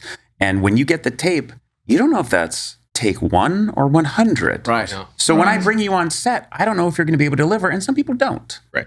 Whereas in the room, if you do it, I know you can at least maybe do it again. Right. Take a note, do it again. Yeah. I so usually tell thing. my agent this was the second of 3 takes. I usually tell them. Even if it wasn't? Yeah, no, I'm never. You work with some actors and it's like 20. I'm not. Yeah. No, mate, you we're done here. Yeah. I'm not doing 27 takes again. Right. I know somebody who said if you can't do it in 3, it's not your Yeah, job. forget about it. Yeah. Which is a nice thought, but if you want it and you're broke. But do 10 it's weird. It's a weird. What was that? I said you do 10 takes. Yeah, like and usually you like your first one, you know what I mean? Right. But it's a weird broken thing. So I submitted the tape and I had the callback, and it was a waiting room in Zoom of 10 actors. Really? And I knew a couple of So them. they were all watching as you were going up. Well, they didn't see your audition, but you're all in the holding room. In the holding room. And so you recognize it's very much like a regular one, except disjointed. You're like, oh, hey, how you doing, Gil? Yeah. What's up, man? Where are you? I'm in You hear somebody on the Wisconsin. phone like, I can't stop my dog from moving. And it's very chaotic. Right. And then all of a sudden, you're in the You're room on. looking at producers. You're like, ha! And you have to now recreate it. Right. And it's not what our job actually is. Right. No, we don't do it in a vacuum. No. No. You need that relationship, be it even if it's a reader and the camera person, you're just talking to someone. It's an energy, yeah. I mean, that doesn't even come to a point where... Frankly, the energy that you just can't, how can they tell if you're not in the room with you? You can be magical in a room, even if it's a tiny room. Mm-hmm. Yeah, And because you and connect you with just take the room. Well, I I used to also love that the best. Friday afternoon, You'd driven all the way down to fucking Culver City from Hollywood. Yeah. And I'm going to show you now. Yeah. I remember there were a couple of times I did better auditions because life. I remember once I was at a pilot audition and I always have my phone on airplane mode before I go in, but I forgot like the suite number. So I had to look at the email. And so I put my phone back on and I got a text that said a family member had cancer. And I was like, God damn it. Am I using that? And I actually, they were later on, they're like, that's the best audition we've ever seen. You know, but then other times it's incredibly distracting. It's a terrible situation, but I will say this about the modern industry. If anyone in the industry is listening to this, look, I coach, I teach, I can make money off of tapes for people. Part of the reason I do that is because tapes are not our job. If I look great in a tape, sound great in a tape, spent all my time lighting and doing sound and editing and uploading and getting a reader, none of that is my actual what I'm getting hired for. No. And in fact, it has diverted a lot of my brain space away from the actual job, which is acting. In fact, if I get to set and try to touch a light, you're going to yell at me. That's right. Yeah. As you should. Right. So it's weird. It doesn't make any sense because it's harder. It's no way the actual job we're applying for, and it makes everyone not as good. Plus, as a producer, I do not trust that a good tape was actually a good That's right. performance. And it's because it's a randomizer. Yeah. You don't know. I mean, you lose so much without being in the same room as someone. And we were talking earlier about how the writers, like you were talking on SGU, when actors start embracing those roles, learning those roles, growing into those characters, the magic that happens between them inspires how the show moves forward. Yeah. And that same magic happens when you walk into the room with casting directors, and you can make that connection or not. And you know when you're not doing it right, and you can adjust. And you hear so many great stories of Mark Harmon was like this, I hear. I forget who else I recently heard, somebody huge, where like they would turn around and they'd let the person go, and they're like, no, I'll stay to be their eye line and read with them. Scott Bakula was just like that. Yeah. Like that's a proper actor. Yeah.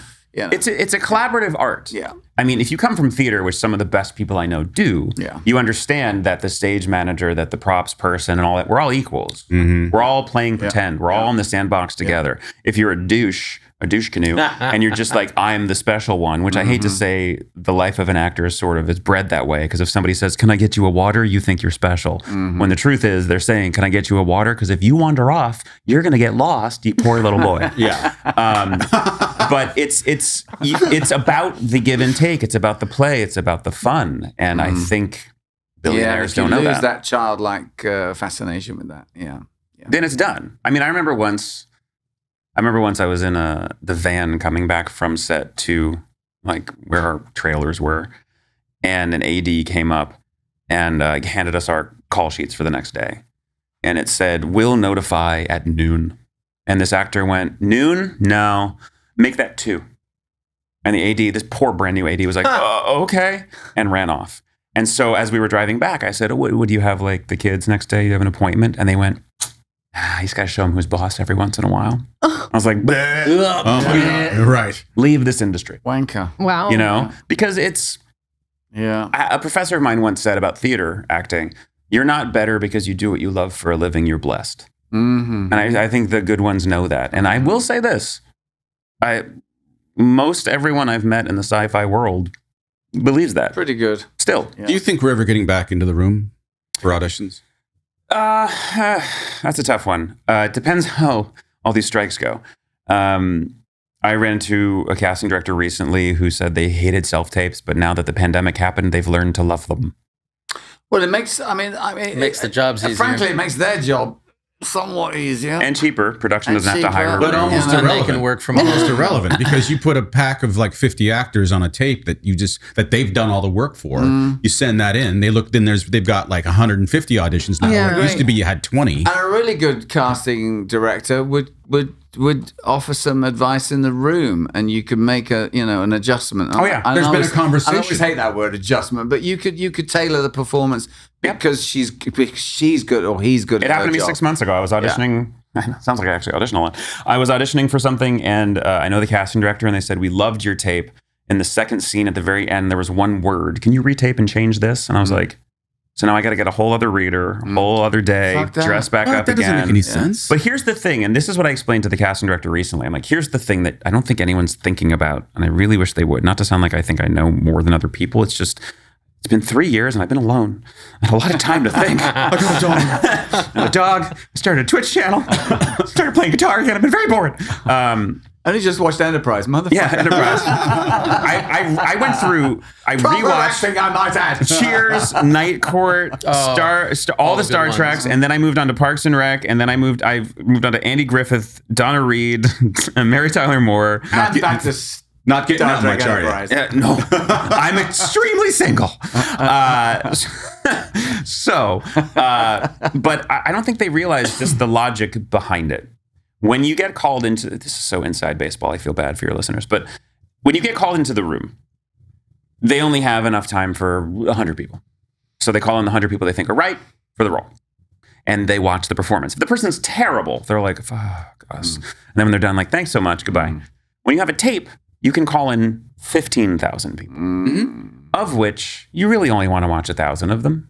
Let's pretend you're a wonderful casting director and you're going to watch all 15,000. And your assistant's You're not gonna watching watch the all whole thing. 15,000. No. No, You're going, nope. And then if you're really low on time, you're only going to watch tapes from the agents that you know. Yeah. So now these actors have each spent $75 to $200 on a tape that no one's ever going to watch.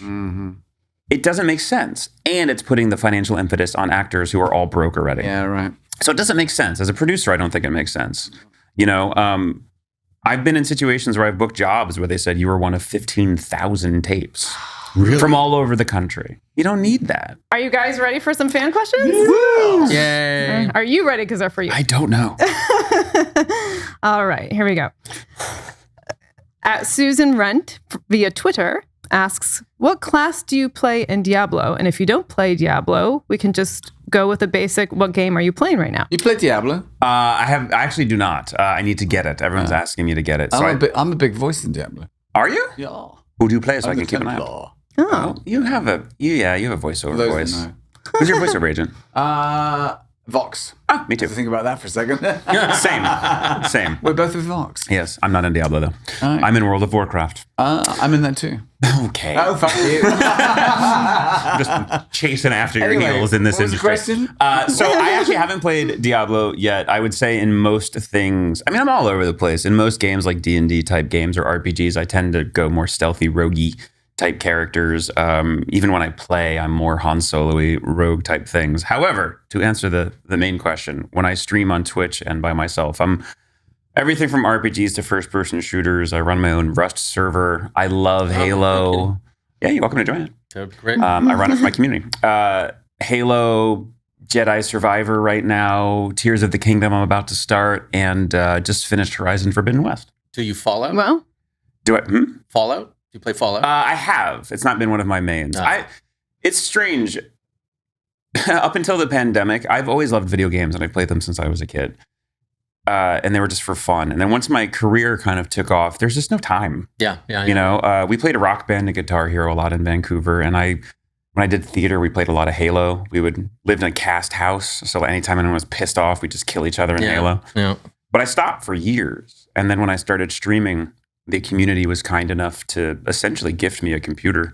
And I started PC gaming again. And now I'm playing, I've played everything from Phasmophobia to Horizon to... Did you play Zelda?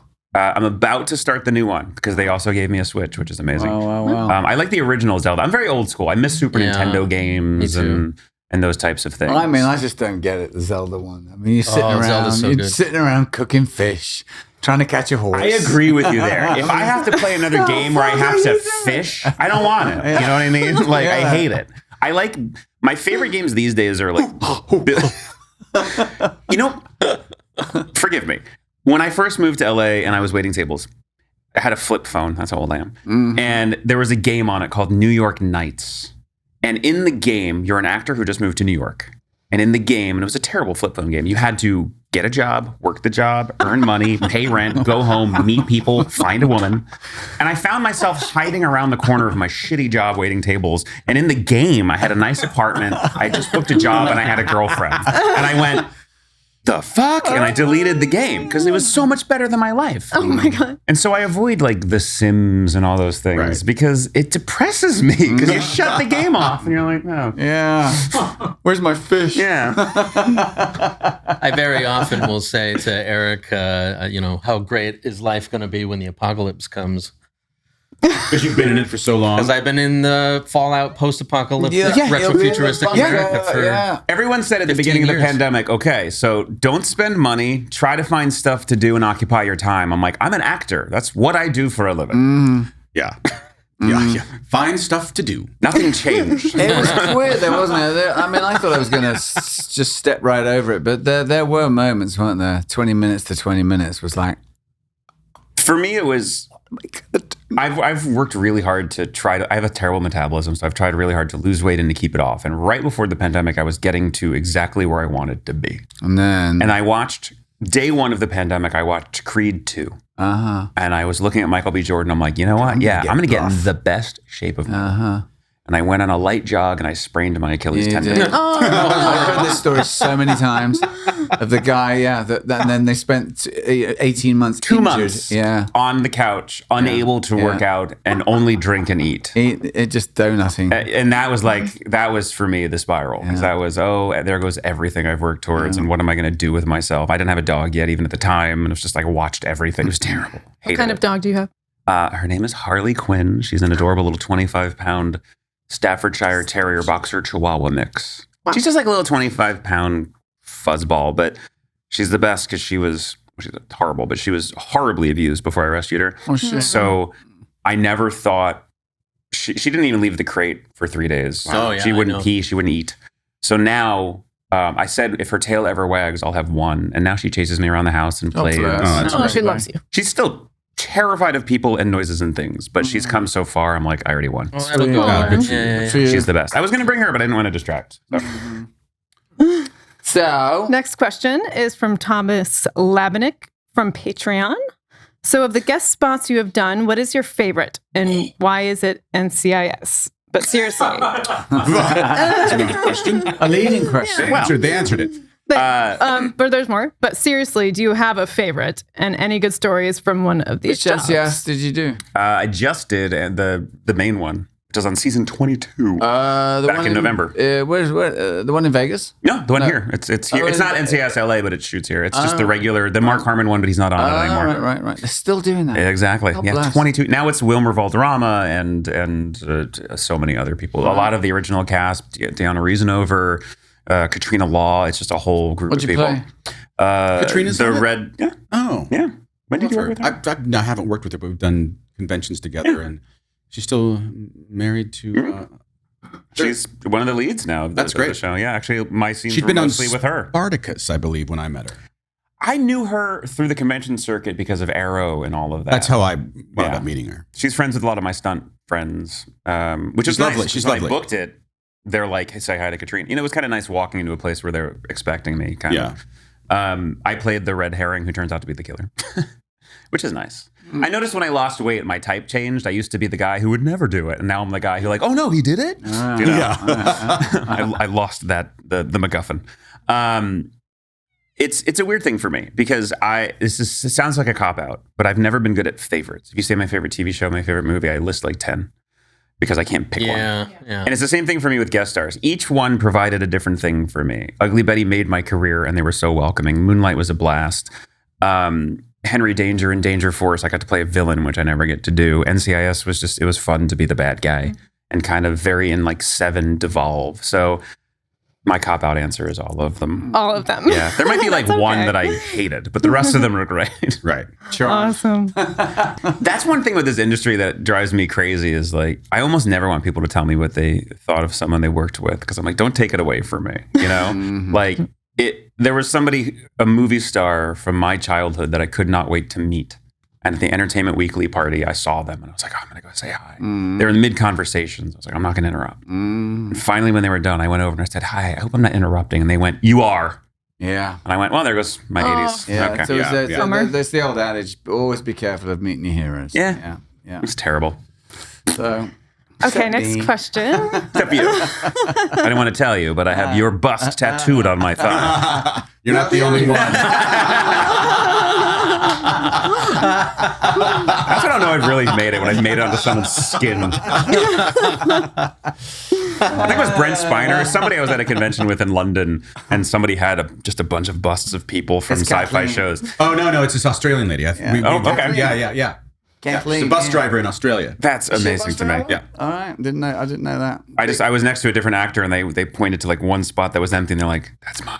I was impressed the first time when we were on a catamaran going around the harbour in Sydney, and all we'd had a few glasses of wine. She said, show him. And she pulled, and there I was, quite large, like. How did you feel about it? Well, it was right at the beginning of the whole sojourn, and I was like, whew, that's a breath. I'd had a couple of drinks. That's a tattoo. And then she goes, and there's Connor Trinneer. It's a mind. It screws with your brain. Like I remember when I met a fan at a convention. They're like, "This is my son Eli. I named him after your character." I'm like, "Huh, that kid is gonna grow up." It's just a weird thing you don't think about when you're on set playing. Usually, I said to her, darling, moisturize and don't lose any weight. that's kind of nice. It gets older as you get older. Yeah. I looked a little pinched. That's funny. Anyway. Is it like Dorian Gray? If it gets a scar, you get a scar. Okay. Rachel from Patreon asks, David, we know you played the puzzle solver, the math guy, the guy who worked with Rush in the SGU equivalent of engineering. If you found yourself transported onto the Enterprise, what color shirt would you expect to find yourself in, which department, and which Enterprise? I have to say the NCC 1701D because I love Next Gen so much. Thank you for coming. Yeah, sorry. I mean, why would I go back? With all due respect, the technology is better. We got to wrap out of here. Look, don't get me wrong. I'll shower with you and Jolene every day, but I'd much rather be in a place where there's less disease because they figured out how to make the transporters more purified. Fair enough. Okay. I love Star Trek for so many reasons, but one of my favorite things that's hilarious is that the beautiful world of Star Trek is, what about a future where all of Earth has come together and racism doesn't exist and prejudice doesn't exist, and instead we're racist and prejudiced to other species around the universe. Right. We have proxies all around the place. It's like we don't hate Asian people and black people. We hate Klingons and Ferengi. I'm glad you said that. I've always loved it about yeah, it, but it's yeah. still the Gene Roddenberry of it all. I do love the idea of. Part of the reason I connected to it as a kid was this idea of a better world, not only technologically, but, evolving. There's always episodes that make you think. It's why I love sci-fi, but in a weird way, as much as I am a nerd and I do like computers and all that, I always connected with Riker. I was always connected with Riker and always wanted to meet Jonathan Frakes. And we were supposed to do a con together in New Zealand and he had to cancel. I've still never met him to this day. Really? Never met him. He was in this theater last night. We'll arrange that. He's a very nice man. I I've hear got a wonderful question things. for you. Yes. So what is your take on, there's been a lot of talk about this. So we're considered legacy Trek. At the end of Enterprise, that's considered legacy Trek. And now there's new Trek. Okay. And with Roddenberry's message in the legacy Trek. And Yeah. what do you have a take on that about the new and the old? And Yeah, I think it goes back to what I was saying about like the sort of need to say not my whatever. I Right. think the truth is any story you tell is from the perspective of the storyteller. And we actually ran into this with Stargate Universe. I'm not making it about Stargate, but the same kind of thing. When I was first hired, again, I was younger, felt much more confident in my ability in my career, and I could say what I want.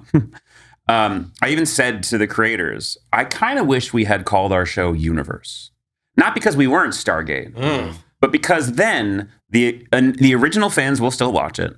But the people who won't watch it because they've never seen Stargate will think it's something new and fall in love with it. I just thought it was a nice way to grow it. They tried to do that with Enterprise. They tried to do it with our show. Yeah, for the first, at least, I we think, were 2 called years. Enterprise. Oh, really? Oh, yeah.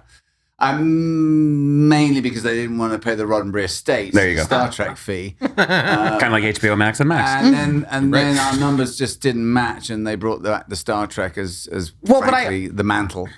I respect it in that This is the problem, and I think a lot of people don't get it. There's even something making the rounds lately about Marvel, where people say if you don't like that Captain America speaks against fascists, you didn't know Captain America. If you don't think the X-Men talking about differences is okay, then you've never actually read X-Men. Yeah. It's the same thing with Star Trek, with Stargate, with Star Wars.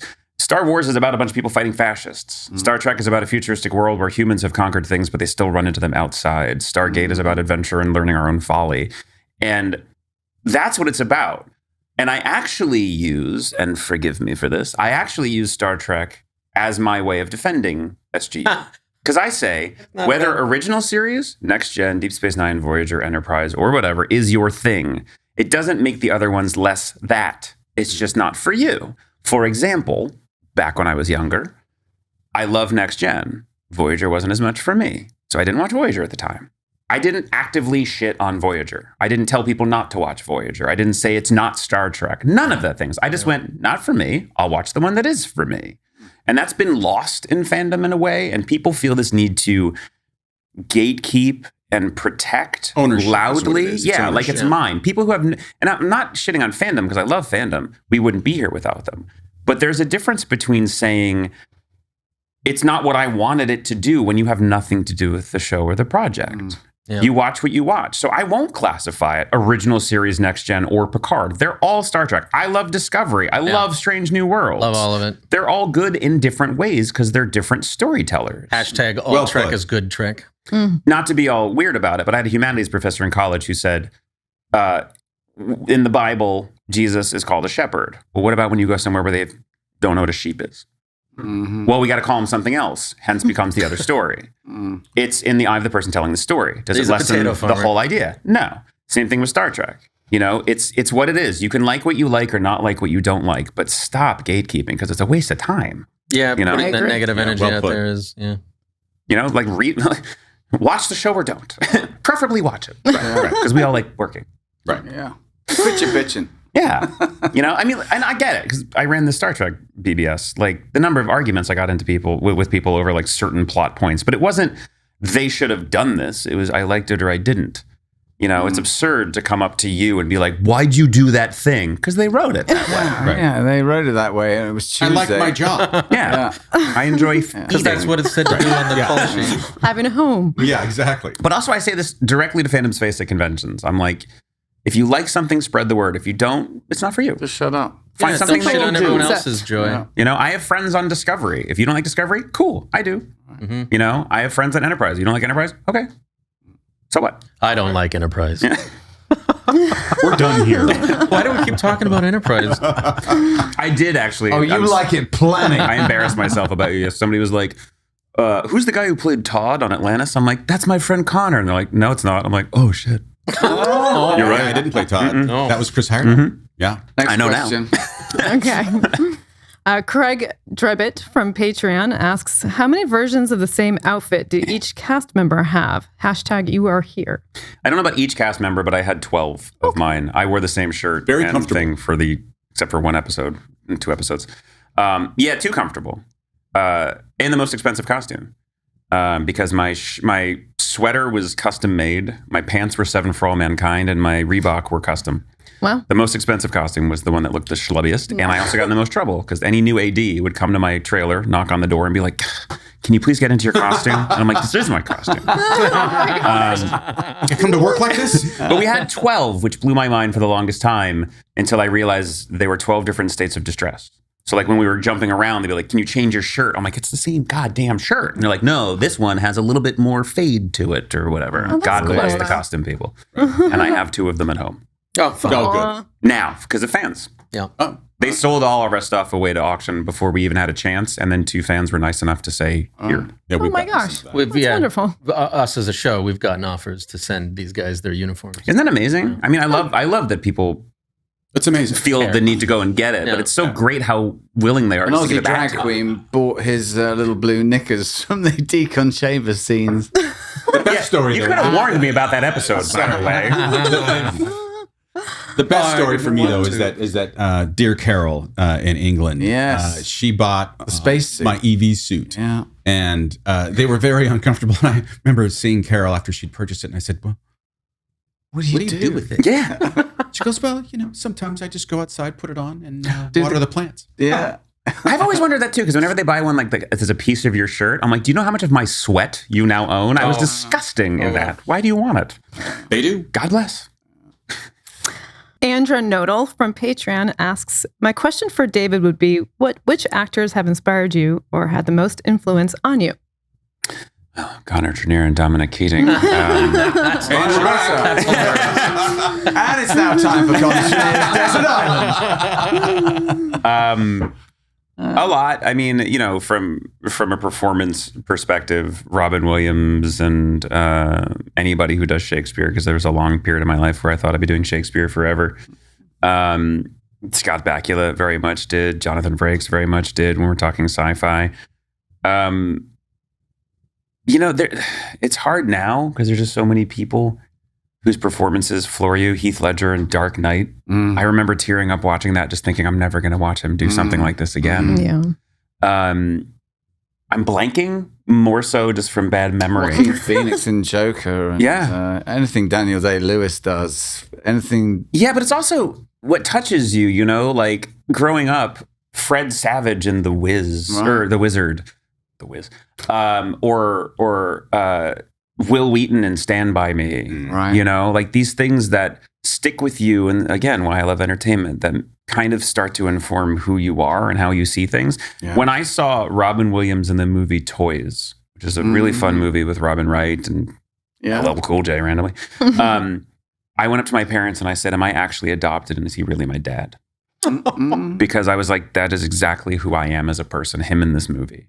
And so performances like that and people like that, I don't know. I think that it's hard to quantify it, but I think that connects you. As an actor, Bryan Cranston.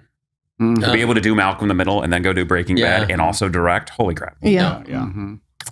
Last question. The Cassie Kavanaugh from Instagram asks, can you please take everyone out of stasis so SGU can reboot? I mean, it's not up to me, is the problem. So it's funny. I'll say this because I've said it in my own convention appearances and even in my little version of my show thing. It's not my story to tell. People always ask me what would have happened in season 3, and 100 people sent in that question. If I didn't at least address it, they would yell at you guys. So to prevent that, here you go. Thank you. I'm not going to say what happens because towards the end of, we didn't know we were going to get canceled at the end of season 2 at all. We all thought we were coming back. However, filming the last few episodes, being the curious person that I am, I went up to Brad Wright, our showrunner and one of our creators, and I said, what's happening next season for us, for me? And he told me some stuff, and it was really friggin' cool. And I will never tell anyone, ever, what it was, because 2 reasons. 1, it's his story. I'm not going to betray his trust of telling me that and spoil what he was going to do. If it was mine, maybe, but it's not mine. And then 2, maybe someday. I'm not going to say it because it's out there. He's never said it that I know of. I've never read it. I've never heard about it. Now we got to get Brad on the show. I will say watch. He'll be like, "Oh, here's what I was going to do." I was going to kill that fat kid. Yeah, there you go. Well, the way you're still watching it, but the way they left it, there's a part of me that's like, not so good. But I'll say this. I will say this from my perspective as an actor, regardless of anything that he said. It drives me nuts when people are like, so you died, right? What are you talking about? I was brilliant, good at what I did. And the look on my face at the end, I know what I was thinking. But no, of course I survived. Give me a break. And I love the idea. And this is why I will defend the ending of the show, even though it wasn't meant to be the ending of the show. I love the idea that Eli is out there tooling around the universe right now, going on adventures. Still. You had actually part of the reason why the cliffhanger for Stargate Universe works so well for me. One, obviously we talk about this with Enterprise. It's best to leave the audience wanting more. Yeah. That's great. But also your character actually went from its pilot episode into a complete arc because in the first episode, you're getting yelled at by the adults to stop being a child. Dr. Rush, Robert Carlyle yells at your character, grow up. Which is why I love the scene in the last episode where he's like, you've come a long way. Yeah. And I say, you've been pretty much the same. I love that line. And I will admit this, and I've said this at a convention, but I will admit this. I did pitch something at the time because I lost 45 pounds on purpose while we were filming. And I went up to Brad jokingly And I said, I have an idea for season 3. Everyone wakes up out of stasis. They can't find Eli. Smoke all over the place for some reason.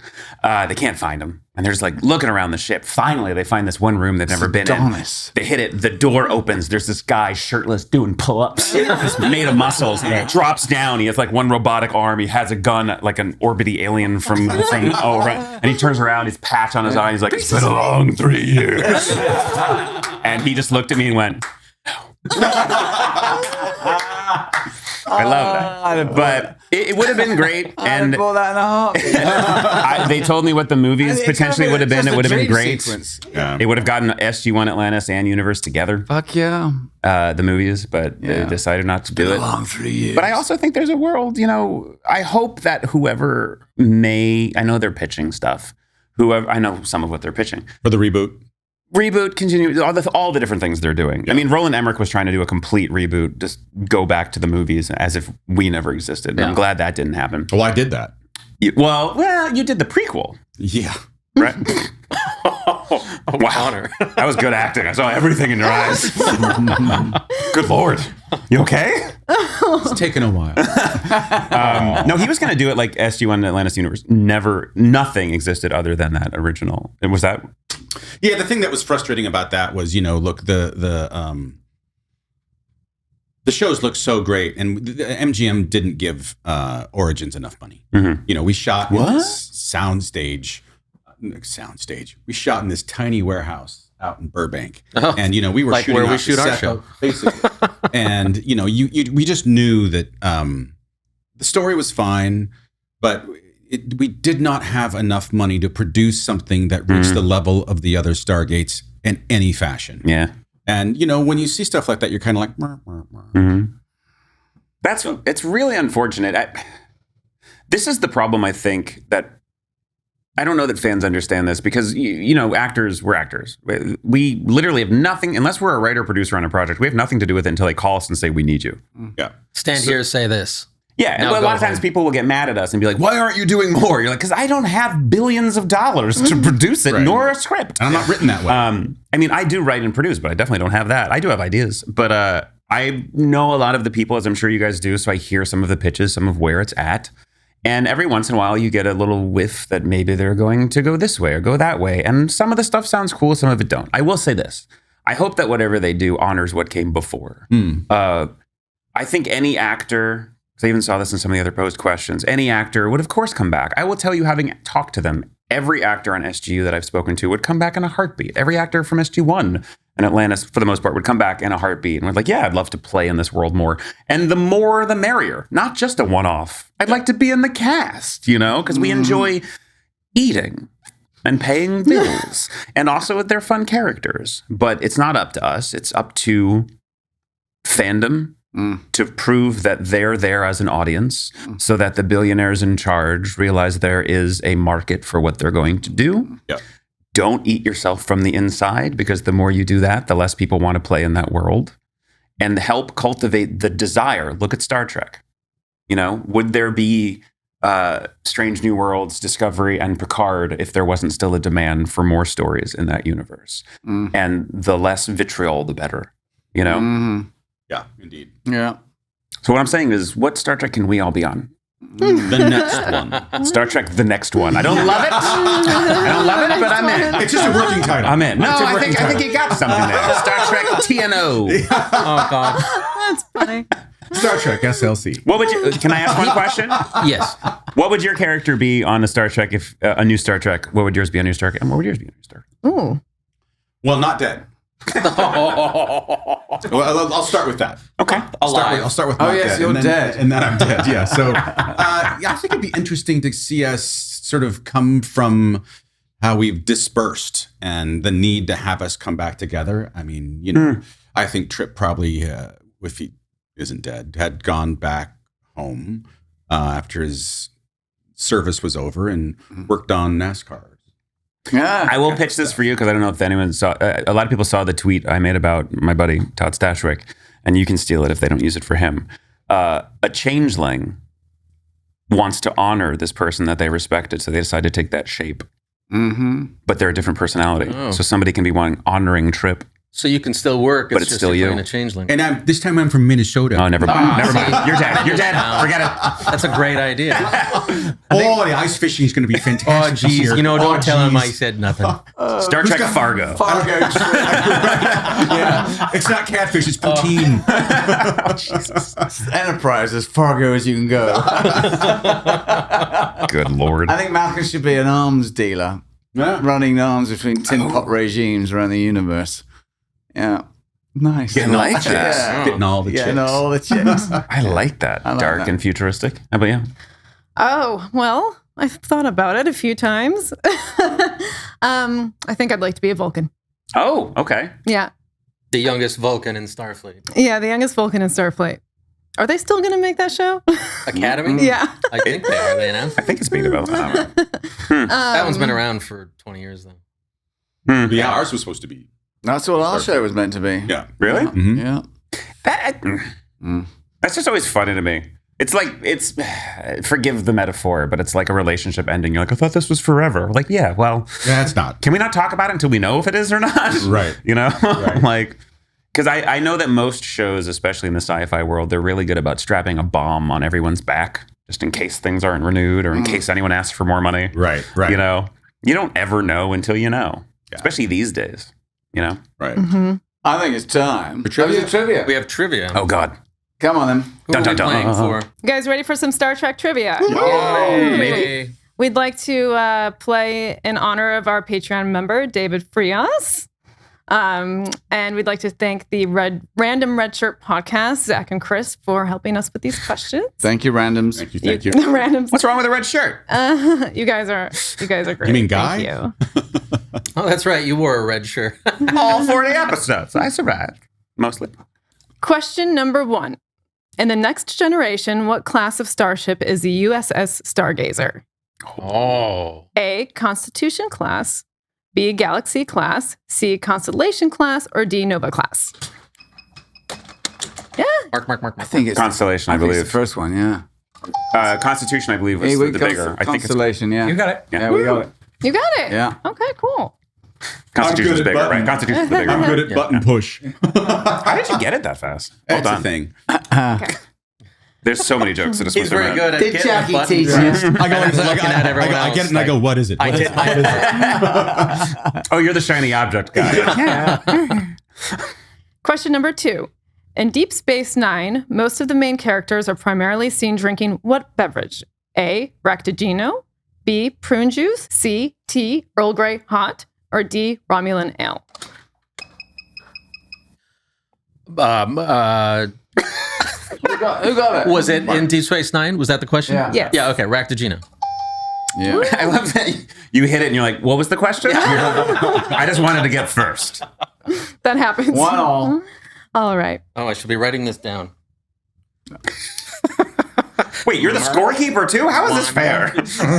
Them one. Okay. Question number 3.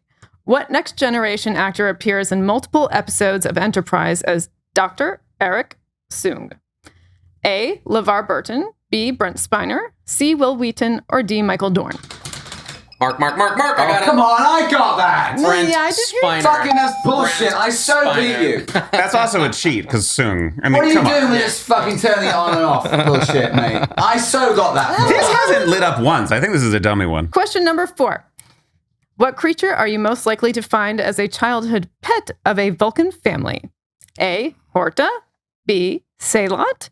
C. Atarg. Or D. A Tribble. Ooh. I don't know. I actually have I no think it's clue. the Salot. Yes. Oh. Ooh. What the hell is a Salem? Yeah, baby. It's a little It's a kitty. Vulcan. It's like pet. a cat. Is that the one like the pointy ears? like a Or cat. am I imagining that? Like an Egyptian? I don't remember. All right. Well done. Holy crap. All right. Good job. That's why I take this shit seriously. Clearly. Do my He's fucking watching a homework. lot of Remember Star that Trek. at all? Question number 5. In Star Trek, the original series episode, The Savage Curtain, which United States president appears on the view screen, leaving the crew stunned?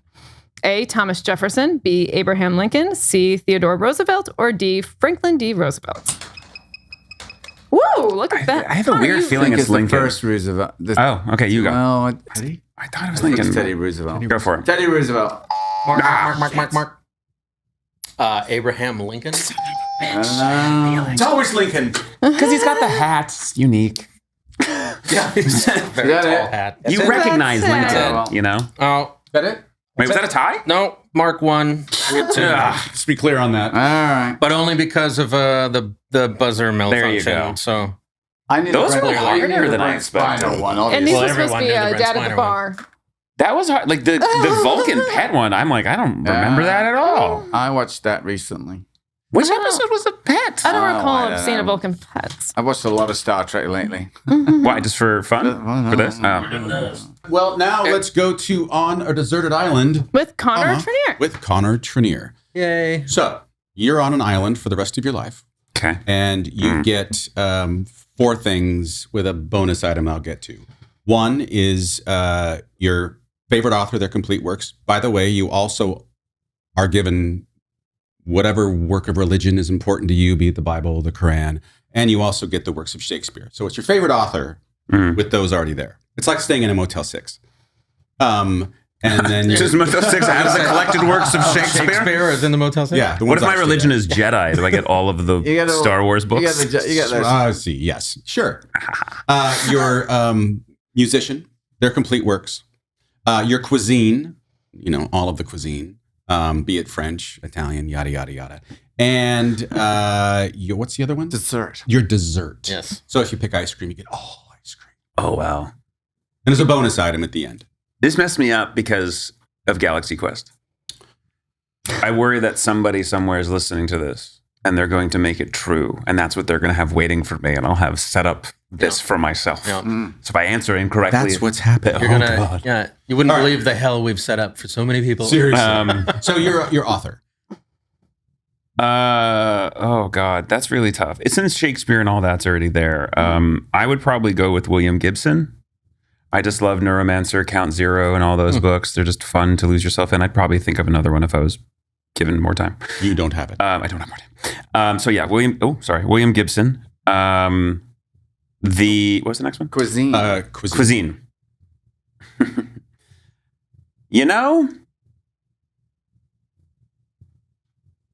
Probably Italian. Yeah. Because I love pizza, so you get all the pizza, but then also you get your little dabbling of pastas and other things. Just gnocchi one day, pizza the next. There you go. Because when we do the fish. There you go. Well, in that case, then you're getting everything. That's right. Italian cuisine. Yeah. I should have said earth food. Earth food. Your musician Or composer. or composer, anything like that. That one's really tough because I'm back into music hardcore since I'm playing piano and guitar again. You mean like a guitar piano onesie?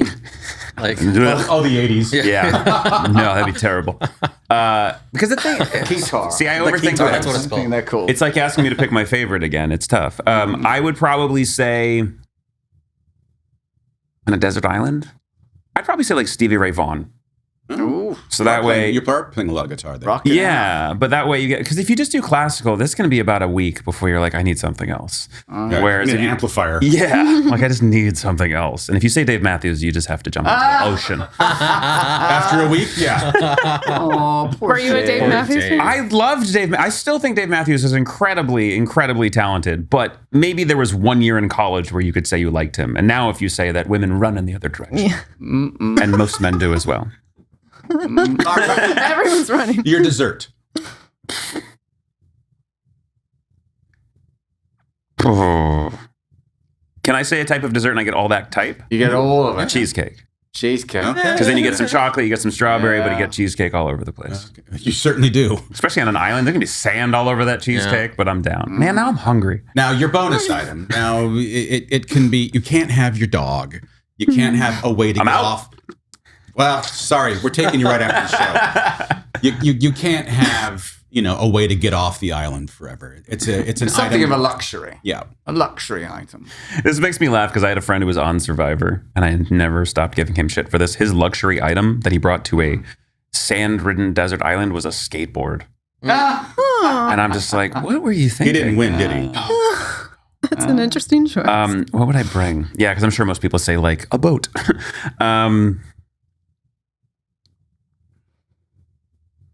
God, these are good questions. Just for the sake of sanity, I'm going to say, you want me to avoid any sort of it'll save me at all? No, you can look at, given that you're playing music, I mean, it could be a musical instrument. Well, I was going to say, like a walkie-talkie or something. But no, Talk to no one. I'd bring a guitar. Even though I do not feel good enough to. You have time. You got a lot. You got time. Yeah, you will be Stevie Ray Vaughan by the time. The problem is I'm playing all these games like Ark and my Rust server where you start with nothing and you have to build stuff. So I'm like, an axe, so then I can eventually build a shelter. Those kinds of. That's always my choice. Yeah, it makes sense, but then you have the shelter. Maybe we've seen too many of these like movies where like It's then a what do you beautiful do? desert island. It never rains. It really is. Like all of the whiskey, All of the whiskey. That is the best answer I've heard. just a all pool 38 filled with episodes whiskey. ago. A font.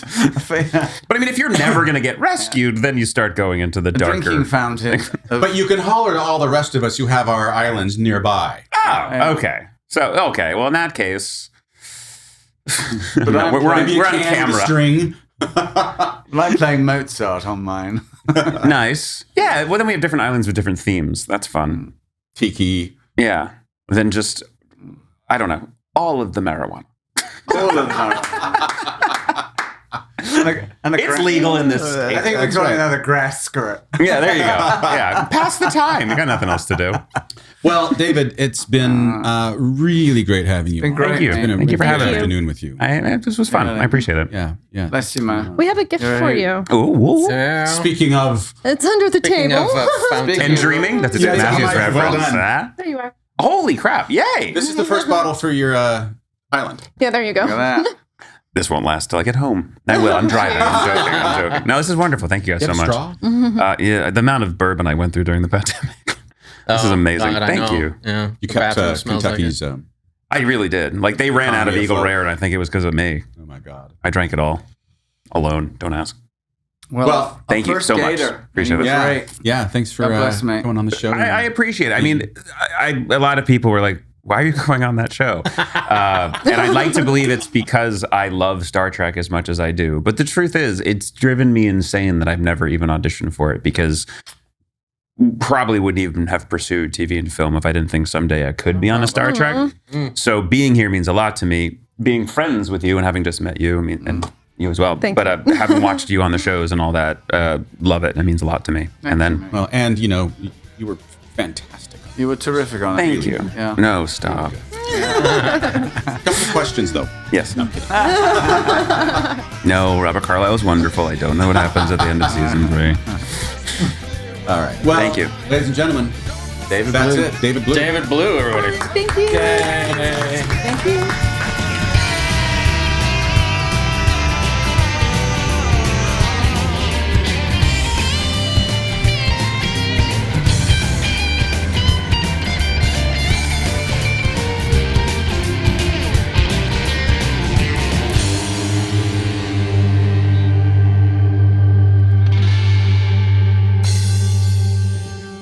Don't forget, like, subscribe, and join us on Patreon.